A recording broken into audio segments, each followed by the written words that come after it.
ಓಂ ನಾರಾಯಣಂ ನಮಸ್ಕೃತ್ಯ ನರಂ ಚೈವ ನರೋತ್ತಮಂ ದೇವೀಂ ಸರಸ್ವತೀಂ ಚೈವ ತತೋ ಜಯಮುದೀರಯೇತ್. ಓಂ ಶಾಂತಿ ಶಾಂತಿ ಶಾಂತಿ.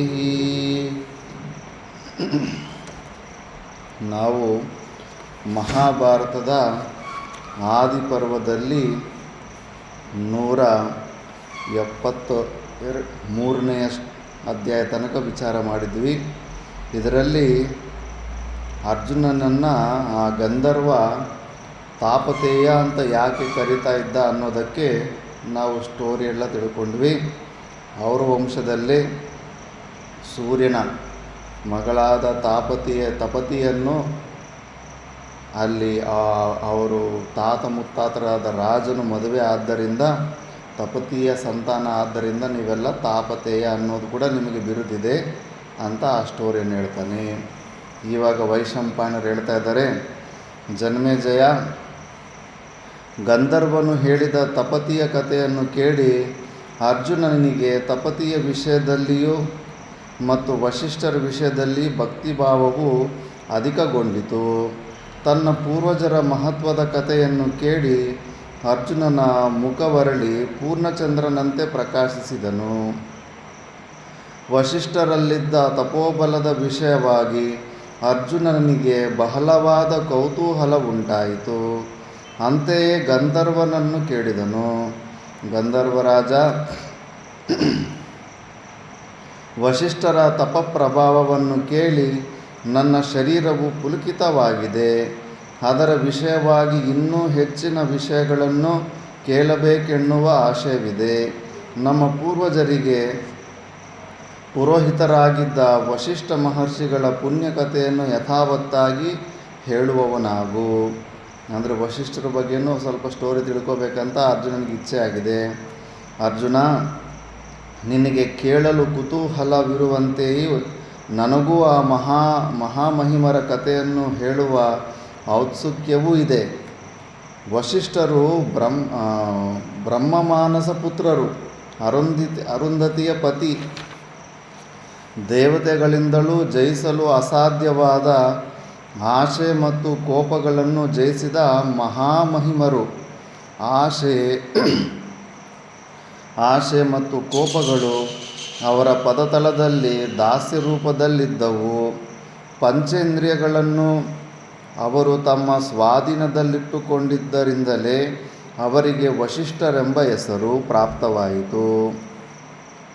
ವಿಶ್ವಾಮಿತ್ರನ ಅನೇಕವಾದ ಅಪರಾಧಗಳು ವಶಿಷ್ಠರ ಕೋಪವನ್ನು ಉಲ್ಬಣಿಸಬಹುದಾಗಿದ್ದರೂ ಮಹಾಮಹಿಮರಾದ ಅವರು ಆ ಮಹಾಕೋಪವನ್ನು ತಮ್ಮಲ್ಲಿಯೇ ಅಡಗಿಸಿಕೊಂಡರೆ ಹೊರತು ಕುಶಿಕ ವಂಶದ ನಿರ್ಮೂಲನಕ್ಕೆ ಕಾರಣರಾಗಲಿಲ್ಲ. ವಿಶ್ವಾಮಿತ್ರನ ಕುತ್ಸಿತ ಕಾರ್ಯದ ಕಾರಣದಿಂದ ತಮ್ಮ 100 ಮಕ್ಕಳನ್ನು ಕಳೆದುಕೊಂಡರು. ವಶಿಷ್ಠರು 100 ಮಕ್ಕಳನ್ನು ಕಳ್ಕೊಂಡ್ಬಿಟ್ಟಿರ್ತಾನೆ. ವಿಶ್ವಾಮಿತ್ರನನ್ನು ತಮ್ಮ ತಪಪ್ರಭಾವದಿಂದ ಕ್ಷಣ ಮಾತ್ರದಲ್ಲಿ ನಿರ್ಮೂಲನ ಮಾಡುವ ಶಕ್ತಿಯುಳ್ಳವರಾಗಿದ್ದರು. ಕೇವಲ ಆಸಕ್ತರಂತೆ ಸೈರಣೆಯನ್ನು ತಾಳಿ ಪುತ್ರ ವಿನಾಶದ ದುಃಖವನ್ನು ಸಹಿಸಿದ ಮಹಾಮಹಿಮರು. ಸತ್ತು ಹೋಗಿದ್ದ ಪುತ್ರರನ್ನು ಯಮಾಲಯದಿಂದಲೇ ಹಿಂದಕ್ಕೆ ಕರೆತರುವ ಸಾಮರ್ಥ್ಯವುಳ್ಳವರಾಗಿದ್ದರೂ ಸಮುದ್ರವು ತನ್ನ ಎಲ್ಲೆಯನ್ನು ಮೀರಿ ಹೋಗದ ರೀತಿಯಲ್ಲಿ ಸಾಮಾನ್ಯ ನಿಯಮವನ್ನು ಮೀರಲು ಇಚ್ಛಿಸದ ಮಹಾಪುರುಷರಾದ ವಶಿಷ್ಠರು ಹಾಗೆ ಮಾಡಲಿಲ್ಲ. ಇಂತಹ ಜಿತಾತ್ಮರಾದ ಮತ್ತು ಮಹಾತ್ಮರಾದ ವಶಿಷ್ಠ ಮಹರ್ಷಿಗಳನ್ನು ಪುರೋಹಿತರನ್ನಾಗಿ ಮಾಡಿಕೊಂಡು ಇಕ್ಷ್ವಾಕುವೇ ಮೊದಲಾದ ಕ್ಷತ್ರಿಯ ರಾಜರು ಚಕ್ರಾಧಿಪತ್ಯವನ್ನು ಕಟ್ಟಿದರು. ಋಷಿಶ್ರೇಷ್ಠರಾದ ವಶಿಷ್ಠರನ್ನು ಪುರೋಹಿತರನ್ನಾಗಿ ಪಡೆದು ಇಕ್ಷ್ವಾಕು ಕುಲಸಂಭೂತರಾದ ರಾಜರು ಅನೇಕಾನೇಕ ಕ್ರತುಗಳನ್ನು ಮಾಡಿದರು. ದೇವೇಂದ್ರನು ಬೃಹಸ್ಪತಿಯನ್ನು ಮುಂದಿಟ್ಟುಕೊಂಡು ಅನೇಕ ಯಜ್ಞ ಯಾಗಾದಿಗಳನ್ನು ಮಾಡಿದಂತೆ ಕುರುವಂಶ ಸಂಭೂತರಾದ ಅನೇಕ ರಾಜರು ವಸಿಷ್ಠರನ್ನು ಮುಂದಿಟ್ಟುಕೊಂಡು ಯಜ್ಞಯಾಗಾದಿಗಳನ್ನು ಮಾಡಿ ಸಂಕಲ್ಪಿತವಾದ ಫಲಗಳನ್ನು ಪಡೆದರು. ಆದುದರಿಂದ ನೀವು ಸಹ ವೇದಾಂಗಗಳನ್ನು ತಿಳಿದಿರುವ ಧರ್ಮನಿಷ್ಠನಾದ ಬ್ರಾಹ್ಮಣನೊಬ್ಬನನ್ನು ಪುರೋಹಿತನನ್ನಾಗಿ ಸ್ವೀಕರಿಸಬೇಕು. ಪಾರ್ಥ, ಚಕ್ರಾಧಿಪತ್ಯವನ್ನು ಕಟ್ಟಬೇಕೆಂಬ ಇಚ್ಛೆಯುಳ್ಳ ಮತ್ತು ಪ್ರಜೆಗಳ ಯೋಗಕ್ಷೇಮಗಳಲ್ಲಿ ಅಭಿಲಾಷೆಯುಳ್ಳ ರಾಜನು ಮೊದಲು ಯೋಗ್ಯನಾದ ಪುರೋಹಿತನನ್ನು ಇಟ್ಟುಕೊಳ್ಳಬೇಕು. ಪೃಥ್ವಿಯನ್ನು ಜಯಿಸಲಿಚ್ಛಿಸುವ ರಾಜನು ಯಾವಾಗಲೂ ಬ್ರಾಹ್ಮಣ ಪುರಸ್ಸರನಾಗಿಯೇ ಇರಬೇಕು. ಆದುದರಿಂದ ಧರ್ಮ ಕಾಮಾರ್ಥಗಳ ತತ್ವಗಳನ್ನು ತಿಳಿದಿರುವ ಗುಣವಂತನಾದ ಜಿತೇಂದ್ರಿಯನಾದ ವಿದ್ವಾಂಸನಾದ ಬ್ರಾಹ್ಮಣನೊಬ್ಬನನ್ನು ನಿಮ್ಮ ಪುರೋಹಿತನಾಗಲಿ. ಇಂದಿರಾ ಗಾಂಧಿ ತನ್ನ ಹತ್ರ ಹೆಚ್ಚು ಬ್ರಾಹ್ಮಣ ಕುಲಕ್ಕೆ ಸಂಬಂಧಪಟ್ಟ ಆಫೀಸರ್ಗಳನ್ನೇ ಹೆಚ್ಚಿಟ್ಕೊತಾ ಇದ್ಲಂತೆ. ಯಾಕಂದರೆ ಇವ್ರ ಬುದ್ಧಿ ಚೆನ್ನಾಗಿ ಕೆಲಸ ಮಾಡ್ತಾ ಇರುತ್ತೆ ಅಂದ್ಬಿಟ್ಟು ಸಲಹೆ ತಗೊಳ್ಳೋದ್ರಾಗಲಿ ಏನೇ ಆಗಲಿ. ಅದಕ್ಕೆ ಜೀವನದಲ್ಲಿ ಅಷ್ಟೋ ಚೆನ್ನಾಗಿ ಸಕ್ಸಸ್ ನೋಡ್ತಾಯಿದ್ವಿ. ಮತ್ತು ಎಲ್ಲೆಲ್ಲಿ ಸತ್ಪುರುಷರು ಇರ್ತಾರೋ, ಯೋಗಿಗಳಿರ್ತಾರೋ ಅವ್ರ ಹತ್ರ ಹೋಗಿ ಆಶೀರ್ವಾದ ತಗೊಳ್ಳೋ ಅಭ್ಯಾಸ ಇತ್ತು ಇಂದಿರಾ ಗಾಂಧಿಗೆ. ಅವರ ತಾಯಿ ಆನಂದಮಯಿ ಮಾತಾ ಅಂತ ಬಂಗಾಳದಲ್ಲಿ ಒಬ್ಬರು ಸಿದ್ಧ ಪುರುಷ ಇದ್ದರು. ಇಂದಿರಾ ಗಾಂಧಿ ಅವರ ತಾಯಿ ಅಲ್ಲಿ ಅವರು ಭಕ್ತರಾಗಿರ್ತಾರೆ. ಆದ್ದರಿಂದ ಇಂದಿರಾ ಗಾಂಧಿಗೆ ಒಂದು ಐಡಿಯಾ ಇರುತ್ತೆ, ಇಂಥ ಜೀವನ್ಮುಕ್ತ ಪುರುಷರು ಎಲ್ಲಿ ಮಹಾನುಭಾವರು ಇರ್ತಾರೋ ಅವರೇನಾದರೂ ಒಂದು ಮಾತು ಹೇಳಿದ್ರೂ ಕೂಡ ಅದು ಸತ್ಯ ಆಗಿಬಿಡುತ್ತೆ ಅಂದ್ಬಿಟ್ಟು. ಅದಕ್ಕೆ ಎಲ್ಲೆಲ್ಲಿ ಯೋಗಿ ಪುರುಷರಿದ್ದಾರೆ ಅಂದರೆ ಅಲ್ಲೆಲ್ಲ ಹೋಗ್ತಾ ಇದ್ಲು ಇಂದಿರಾ ಗಾಂಧಿ. ಅಷ್ಟು ಶ್ರದ್ಧೆ ಇತ್ತು. ಅದಕ್ಕೆ ನಮ್ಮ ಸಲಹಾಕಾರರು ಯಾವತ್ತಾದರೂ ಇಟ್ಕೊಂಡಿದ್ರೆ ಅವ್ರನ್ನ ಬುದ್ಧಿವಂತರಾದವ್ರನ್ನ ಇಟ್ಕೋಬೇಕು. ಎಷ್ಟು ಒಳ್ಳೆಯವರಾದರೂ ಕೂಡ ಮೂರ್ಖರನ್ನು ಆ ಥರದಲ್ಲಿ ಇಟ್ಕೋಬಾರ್ದಂತಾರೆ. ಒಬ್ಬ ರಾಜನಿಗೆ ಒಂದು ಕೋತಿ ಒಳ್ಳೆ ಶ್ರದ್ಧೆ ಇರೋಂಥ ಕೋತಿ ಇತ್ತಂತೆ ಸೇವೆ ಮಾಡೋದ್ರಲ್ಲಿ. ತುಂಬ ಪ್ರೀತಿ ಅಂದರೆ ಪ್ರೀತಿ ರಾಜ ಅಂದರೆ, ಬಟ್ ಬುದ್ಧಿ ಮಾತ್ರ ಮಾಂದ್ಯ. ಆ ರಾಜ ಮಲ್ಕೊಂಡಿದ್ರೆ ಕಾಲು ಒತ್ತಿ ಸೇವೆ ಮಾಡ್ತಾ ಇತ್ತಂತೆ. ಸೇವೆ ಮಾಡ್ತಾಯಿದ್ರೆ ಒಂದು ನೊಣ ಬರುತ್ತೆ. ನೊಣ ಬಂದು ಅದು ಸುಮ್ಮನೆ ಈ ಕಾಲ ಮೇಲೆ ಆ ಕಾಲ ಮೇಲೆ ಇಲ್ಲಿ ಕೂತ್ಕೊಂಡು ಅಲ್ಲಿ ಕೂತ್ಕೊಂಡು ಸುಮ್ಮನೆ ಎಗರ್ತಾ ಇರುತ್ತೆ. ಆ ನೊಣನ ಓಡ್ಸೋಕ್ಕಾಗದೆ ಓಡಿಸಿ ಸುಸ್ತಾಗ್ಬಿಟ್ಟಿದ್ದೂ ಗೊಡ್ಲಿ ತೊಗೊಂಬಂದ್ಬಿಡುತ್ತಂತೆ ಕೋತಿ. ಆ ನೊಣನ ಸಾಯಿಸೇ ಬಿಡ್ತೀನಿ ಅಂದ್ಬಿಟ್ಟಿದ್ದನು. ಅದು ಅಲ್ಲಿ ಇಲ್ಲಿ ಹೋಗ್ಬಿಟ್ಟಿದ್ದನು ಕರೆಕ್ಟಾಗಿ ರಾಜನ ಕತ್ತ ಮೇಲೆ ಹೋಗಿ ಕೂತ್ಕೊಡುತ್ತೆ. ಆ ಕತ್ತ ಮೇಲೆ ನೊಣನ ಗೊಡ್ಲಿಂದ ಸಾಯಿಸ್ಬೇಕಂತ ಆಗ್ಬಿಟ್ಟಿದ್ದನು ರಾಜನ ಕತ್ತೆ ಕತ್ತರಿಸ್ಬಿಡುತ್ತಂತೆ. ಮತ್ತು ಆ ಕೋತಿಗೇನು ರಾಜನ ಮೇಲೆ ದ್ವೇಷ ಇರಲಿಲ್ಲ, ಏನಿರಲಿಲ್ಲ, ಬಟ್ ಮೂರ್ಖತ್ವ.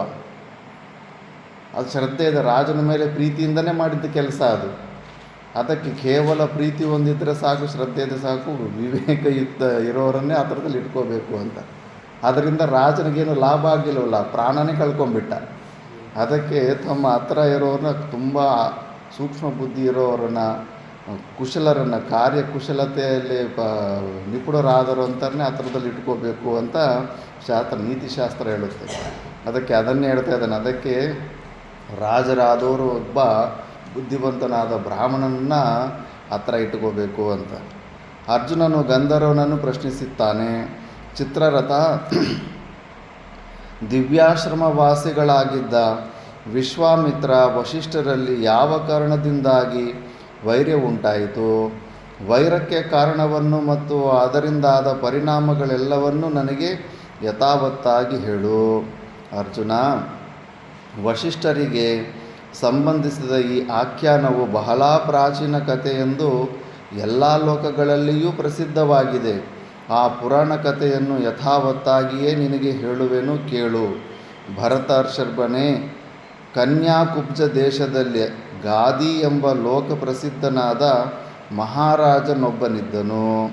ಅವನು ಕುಶಿಕ ಮಹಾರಾಜನ ಮಗನು.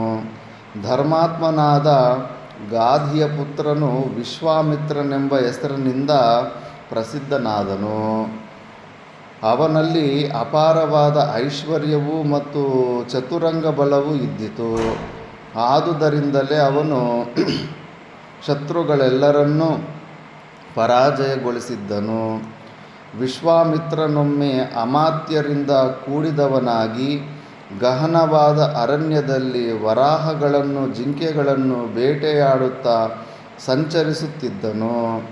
ಮರುಭೂಮಿಯಲ್ಲಿಯೇ ರಮ್ಯವಾದ ಅರಣ್ಯಗಳಲ್ಲಿಯೂ ಮೃಗಗಳ ಬೇಟೆಗಾಗಿ ಸುತ್ತಾಡಿದ ವಿಶ್ವಾಮಿತ್ರನು ಬಹುವಾಗಿ ಆಯಾಸಗೊಂಡನು. ಹಸಿವು ಬಾಯಾರಿಕೆಗಳಿಂದ ಬಳಲಿದವನಾಗಿ ಆಯಾಸವನ್ನು ಪರಿಹಾರ ಮಾಡಿಕೊಳ್ಳಲು ಅಲ್ಲಿಯೇ ಇದ್ದ ವಸಿಷ್ಠರ ಆಶ್ರಮಕ್ಕೆ ಆಗಮಿಸಿದನು. ರಾಜನಾದ ವಿಶ್ವಾಮಿತ್ರನು ತಮ್ಮ ಆಶ್ರಮಕ್ಕೆ ಆಗಮಿಸಿರುವುದನ್ನು ಕಂಡು ವಸಿಷ್ಠರು ನರಶ್ರೇಷ್ಠನಾದ ವಿಶ್ವಾಮಿತ್ರನನ್ನು ಸತ್ಕರಿಸಲು ಆದರಪೂರ್ವಕವಾಗಿ ಸ್ವಾಗತಿಸಿದರು. ಆಗಮಿಸಿದ ರಾಜನಿಗೆ ಯಥಾವಿಧಿಯಾಗಿ ಪಾದ್ಯ ಅರ್ಘ್ಯ ಆಚಮನೀಯಾದಿಗಳನ್ನಿತ್ತು ಸ್ವಾಗತಿಸಿ ಅರಣ್ಯದಲ್ಲಿ ಸಿಕ್ಕುವ ಗೆಡ್ಡೆ ಗೆಣಸುಗಳಿಂದಲೂ ಫಲಾದಿಗಳಿಂದಲೂ ಹವಿಷ್ಯನಿಂದಲೂ ವಿಶ್ವಾಮಿತ್ರನನ್ನು ಸತ್ಕರಿಸಿದರು. ವಸಿಷ್ಠರು ಇಷ್ಟು ಮಾತ್ರವೇ ಸತ್ಕರಿಸಿದ್ದರೆ ಯಾವ ವಿಧವಾದ ಕ್ಲೇಶಗಳಿಗೂ ಅವಕಾಶವಾಗುತ್ತಿರಲಿಲ್ಲ. ಇನ್ನೊಂದು ಕೂಡ ವಿಷಯ ತಿಳ್ಕೋಬೇಕು, ನಮ್ಮ ಹತ್ರ ಇರೋ ಸಂಪತ್ತು ದೌಲತ್ತು ತೋರಿಸಿದ್ರೆ ಮತ್ತೆ ಅದು ಬೆನ್ನಿಂದೆ ಬೀಳ್ತಾರೆ. ಯಾವತ್ತೂ ಸೀಕ್ರೆಟಾಗಿ ಇಟ್ಕೋಬೇಕು ಏನಿದೆ ನಮ್ಮ ಹತ್ರ ಅನ್ನೋದು, ಎಷ್ಟು ರೊಕ್ಕ ಇದೆ ಅನ್ನೋದು ಯಾರಿಗೂ ಗೊತ್ತೇ ಆಗಬಾರ್ದು. ರೊಕ್ಕ ಇಷ್ಟಿದೆ ಅಂತ ಗೊತ್ತರೆ ಮತ್ತೆ ಬೆನ್ನಿಂದೆ ಬಿಡ್ತಾರೆ, ಪ್ರಾಣ ಸಂಕಟ ಬರುತ್ತೆ. ಎಷ್ಟು ಸೀಕ್ರೆಟ್ ಮೇಂಟೈನ್ ಮಾಡಿದ್ರೆ ಅಷ್ಟು ಒಳ್ಳೆಯದು. ಸುಮ್ಮನೆ ಬಂದವ್ರಿಗೆ ಸ್ವಲ್ಪ ಹಣ್ಣು ಹಂಪಲ ಕೊಟ್ಟು ನೀರು ಕೊಟ್ಟು ಸೈಲೆಂಟ್ ಆಗಿಬಿಟ್ಟಿದ್ರೆ ಈಗನ ಸೈಲೆಂಟಾಗಿ ಹೋಗ್ಬಿಡ್ತಾಯಿದ್ದ ವಿಶ್ವಾಮಿತ್ರ. ಆದ್ದರಿಂದ ಅಷ್ಟಲ್ಲದಿರನೇ ವಸಿಷ್ಠರ ಸಮೀಪದಲ್ಲಿ ನಂದಿನಿ ಎಂಬ ಕಾಮಧೇನು ಇತ್ತು. ಆ ಹಸುವು ಯಾವಾಗ ಏನನ್ನು ಕೇಳಿದರೂ ಕೊಡುತ್ತಿದ್ದಿತು. ಕಾಮಧೇನುವು ಕೊಡಲಾಗದ ವಸ್ತುವೇ ಪ್ರಪಂಚದಲ್ಲಿರಲಿಲ್ಲ. ಸಕಲ ಜಾತಿಗಳ ಮತ್ತು ನಾನಾ ದೇಶಗಳ ಹಣ್ಣುಗಳನ್ನು ಕೊಡುತ್ತಿತ್ತು. ಅರಣ್ಯಗಳಲ್ಲಿ ಬೆಳೆಯುವ ಹಣ್ಣು ಹಂಪಳಗಳನ್ನು ಕೊಡುತ್ತಿತ್ತು. ಯಥೇಚ್ಛವಾಗಿ ಹಾಲನ್ನು ಕೊಡುತ್ತಿತ್ತು. ಷಡ್ರಸಗಳಿಂದ ಕೂಡಿದ ಭಕ್ಷ್ಯ ಭೋಜ್ಯಾದಿಗಳನ್ನು, ಲೇಹ್ಯ ಚೋಷ್ಯ ಪಾನೀಯಾದಿಗಳನ್ನು ಕೊಡುತ್ತಿತ್ತು. ಅವೆಲ್ಲವೂ ಅಮೃತಕ್ಕೆ ಸಮಾನವಾಗಿರುತ್ತಿದ್ದವು. ಕಾಮಧೇನುವು ಕೊಡುತ್ತಿದ್ದುದು ಭಕ್ಷ್ಯ ಭೋಜ್ಯಗಳು ಮಾತ್ರವೇ ಅಲ್ಲ, ರತ್ನಹಾರಗಳನ್ನು ದಿವ್ಯಾಂಬರಗಳನ್ನು ಕೊಡುತ್ತಿದ್ದಿತು. ಒಟ್ಟಿನಲ್ಲಿ ಮೊದಲೇ ಹೇಳಿದಂತೆ ಕಾಮಧೇನುವಿಗೆ ಕೊಡಲು ಸಾಧ್ಯವಾಗದ ವಸ್ತುವೇ ಪ್ರಪಂಚದಲ್ಲಿರಲಿಲ್ಲ. ಮಹರ್ಷಿಗಳಾದ ವಸಿಷ್ಠರು ಕಾಮಧೇನುವಿನಿಂದ ಭಕ್ಷ್ಯ ಭೋಜ್ಯ ಲೇಹ್ಯ ಚೋಷ್ಯಾದಿಗಳನ್ನು ರತ್ನಹಾರಾದಿಗಳನ್ನು ಯಥೇಚ್ಛವಾಗಿ ಪಡೆದು ವಿಶ್ವಾಮಿತ್ರನನ್ನು ಅವನ ಅಗಣಿತವಾದ ಪರಿವಾರವನ್ನು ಸತ್ಕರಿಸಿದರು. ವಿಶ್ವಾಮಿತ್ರನು ಮತ್ತು ಅವನ ಮಂತ್ರಿಗಳು ವಸಿಷ್ಠರ ಆತಿಥ್ಯದಿಂದ ತೃಪ್ತರಾದರು. ಸರ್ವಾಂಗ ಸುಂದರಿಯಾದ ವಸಿಷ್ಠರ ಕಾಮಧೇನುವನ್ನು ನೋಡಿ ವಿಶ್ವಾಮಿತ್ರನಿಗೆ ಬಹಳ ಆಶ್ಚರ್ಯವಾಯಿತು. ಉನ್ನತವಾದ 6 ಅಂಗಗಳಿಂದಲೂ ಸುಂದರವಾದ ಪಾರ್ಶ್ವಭಾಗಗಳಿಂದಲೂ ಮತ್ತು ತೊಡೆಗಳಿಂದಲೂ ದೊಡ್ಡ 5 ಅವಯವಗಳಿಂದಲೂ ಕಪ್ಪೆಯ ಕಣ್ಣಿನಂತಹ ಕಣ್ಣುಗಳಿಂದಲೂ ಸುಂದರವಾದ ಆಕಾರದಿಂದಲೂ ದಪ್ಪವಾದ ಕೆಚ್ಚಲುಗಳಿಂದಲೂ ಸುಂದರವಾದ ಬಾಳದಿಂದಲೂ ಶಂಕುವಿನಂತೆ ತೀಕ್ಷ್ಣವಾದ ಅಗ್ರಭಾಗವುಳ್ಳ ಕಿವಿಗಳಿಂದಲೂ ಸುಂದರವಾದ ಕೊಂಬುಗಳಿಂದಲೂ ಪುಷ್ಟವಾದ ಮತ್ತು ವಿಸ್ತೃತವಾದ ಶಿರಸ್ಸಿನಿಂದಲೂ ಕುತ್ತಿಗೆಯಿಂದಲೂ ಯುಕ್ತಳಾಗಿದ್ದ ನಂದಿನಿಯನ್ನು ಕಂಡು ವಿಶ್ವಾಮಿತ್ರನು ಅಚ್ಚರಿಗೊಂಡನು. ತಲೆ, ಕುತ್ತಿಗೆ, ಪೃಷ್ಠಭಾಗಗಳು ಅಂದರೆ ಶುಭ ಲಕ್ಷಣಗಳುಳ್ಳ ಹಸುಗಳಿಗೆ ಉನ್ನತವಾಗಿರಬೇಕಾದ 6 ಅಂಗಗಳು. ಹಸು ಚೆನ್ನಾಗಿದೆ ಅಂತ ಹೇಳೋದಕ್ಕೆ ಈ ಲಕ್ಷಣಗಳಿರಬೇಕು. ತಲೆ, ಕುತ್ತಿಗೆ, ಪೃಷ್ಠಭಾಗಗಳು, ಹೀಳಲು, ಬಾಳ ಮತ್ತು ಕೆಚ್ಚಲು ಇವುಗಳು ಹಸುಗಳಿಗೆ ಉನ್ನತವಾಗಿದ್ದರೆ ಶುಭ ಲಕ್ಷಣವೆಂದು ಹೇಳುತ್ತಾರೆ. ಪುಷ್ಟವಾಗಿಯೂ ವಿಸ್ತಾರವಾಗಿ ಇರಬೇಕಾದ 5 ಅವಯವಗಳು, ಹಣೆ, 2 ಕಿವಿಗಳು ಮತ್ತು 2 ಕಣ್ಣುಗಳು. ಈ 5 ವಿಸ್ತಾರವಾಗಿಯೂ ಪುಷ್ಟವಾಗಿ ಇದ್ದರೆ ವಿದ್ವಾಂಸರಂತಹ ಧೇನುವನ್ನು ಪ್ರಶಂಸಿಸುತ್ತಾರೆ.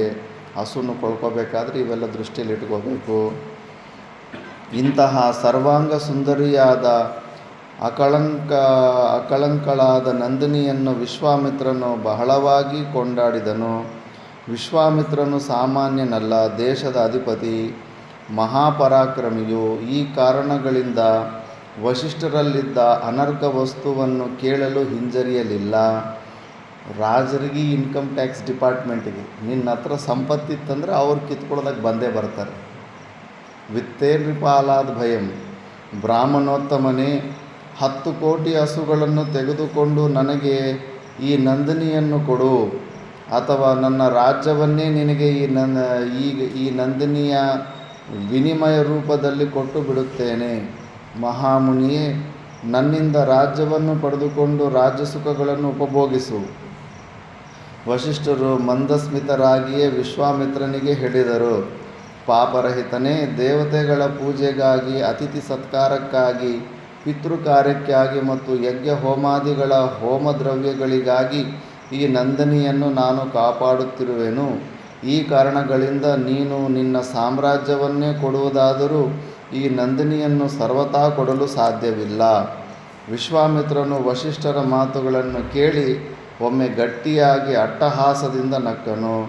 ಆ ನಗುವಿನಲ್ಲಿ ವಸಿಷ್ಠರ ಮೇಲೆ ತಿರಸ್ಕಾರ ಭಾವನೆಯು ಮತ್ತು ಕೋಪವೂ ಅಡಗಿದ್ದವು. ವಸಿಷ್ಠರೇ, ನಾನು ವೀರ ಕ್ಷತ್ರಿಯನು, ನೀವಾದರೋ ತಪಸ್ವಾಧ್ಯಾಯಗಳಲ್ಲಿಯೇ ನಿರತರಾದ ಶಾಂತಿಪ್ರಿಯರಾದ ಬ್ರಾಹ್ಮಣರು. ಜಿತೇಂದ್ರಿಯರಾದ ಪ್ರಶಾಂತಾತ್ಮರಾದ ಬ್ರಾಹ್ಮಣನಿಗೆ ಶೌರ್ಯವೆಲ್ಲಿಯದು? ಹೀಗಿದ್ದರೂ ವೀರಕ್ಷತ್ರಿಯನು ಹೇಳಿದ ಮಾತನ್ನು ತಿರಸ್ಕರಿಸದಿರಿ. ಅರ್ಬುದದೇನುಗಳ ವಿನಿಮಯಕ್ಕಾದರೂ ಒಂದು ಹಸುವನ್ನು ಕೊಡುವುದಿಲ್ಲವೆಂದು ಹೇಳಿಬಿಟ್ಟಿರಿ. ನೀವು ಹಾಗೆ ಹೇಳಿದ ಮಾತ್ರದಿಂದ ನಾನು ಈ ಹಸುವನ್ನು ಬಿಟ್ಟು ಹೋಗತಕ್ಕವನಲ್ಲ. ಬಿಟ್ಟು ಹೋಗುವುದು ನನ್ನ ಧರ್ಮವೂ ಅಲ್ಲ. ರಾಜನಾದವನು ತಾನು ಆಶಿಸಿದ ವಸ್ತುವನ್ನು ಪಡೆಯಲು ಅಸಮರ್ಥನಾದರೆ ಅವನಲ್ಲಿ ರಾಜಧರ್ಮವೇ ಉಳಿಯುವುದಿಲ್ಲ. ಆದುದರಿಂದ ಕ್ಷತ್ರಿಯ ಯೋಗ್ಯವಾದ ನನ್ನ ಧರ್ಮವನ್ನೆಂದಿಗೂ ಬಿಡದೆ ನಿಮ್ಮಲ್ಲಿರುವ ಈ ಅನರ್ಘವಾದ ಧೇನುವನ್ನು ಬಲಾತ್ಕಾರದಿಂದಲೇ ಸೆಳೆದೊಯ್ಯುವೆನು. ವಿಶ್ವಾಮಿತ್ರನ ದುರಭಿಮಾನದ ಮಾತುಗಳನ್ನು ಕೇಳಿಯೂ ವಸಿಷ್ಠರು ಪ್ರಶಾಂತರಾಗಿಯೇ ಉತ್ತರಿಸಿದರು. ಮಹಾರಾಜ, ನೀನು ಕ್ಷತ್ರಿಯ ಕುಲೋತ್ಪನ್ನನೆಂಬುದು ನಿಜ. ರಾಜನೂ ಆಗಿರುವೆ, ಚತುರಂಗ ಬಲವುಳ್ಳವನೂ ಆಗಿರುವೆ, ಅಪ್ರತಿಮ ಪರಾಕ್ರಮಿಯೆಂದು ಪ್ರಸಿದ್ಧನಾಗಿರುವೆ. ಇದರಲ್ಲಿ ನನಗಾವ ಸಂಶಯವೂ ಇಲ್ಲ. ನೀನು ಹೇಗೆ ಇಚ್ಛಿಸುವೆಯೋ ಹಾಗೆಯೇ ಮಾಡು. ಕಾರ್ಯಕಾರ್ಯಗಳ ವಿವೇಚನೆಯನ್ನು ಮಾಡಬೇಕಾಗಿಲ್ಲ.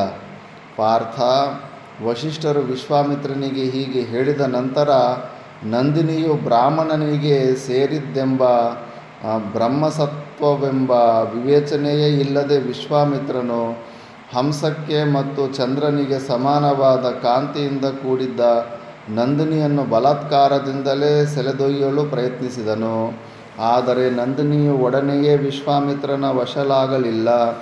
ವಿಶ್ವಾಮಿತ್ರನ ಕೈಗೆ ಹಿಡಿಯಲು ಸಿಕ್ಕದೆ ಅತ್ತಲಿತ್ತ ಓಡಾಡಲು ಪ್ರಾರಂಭಿಸಿತು.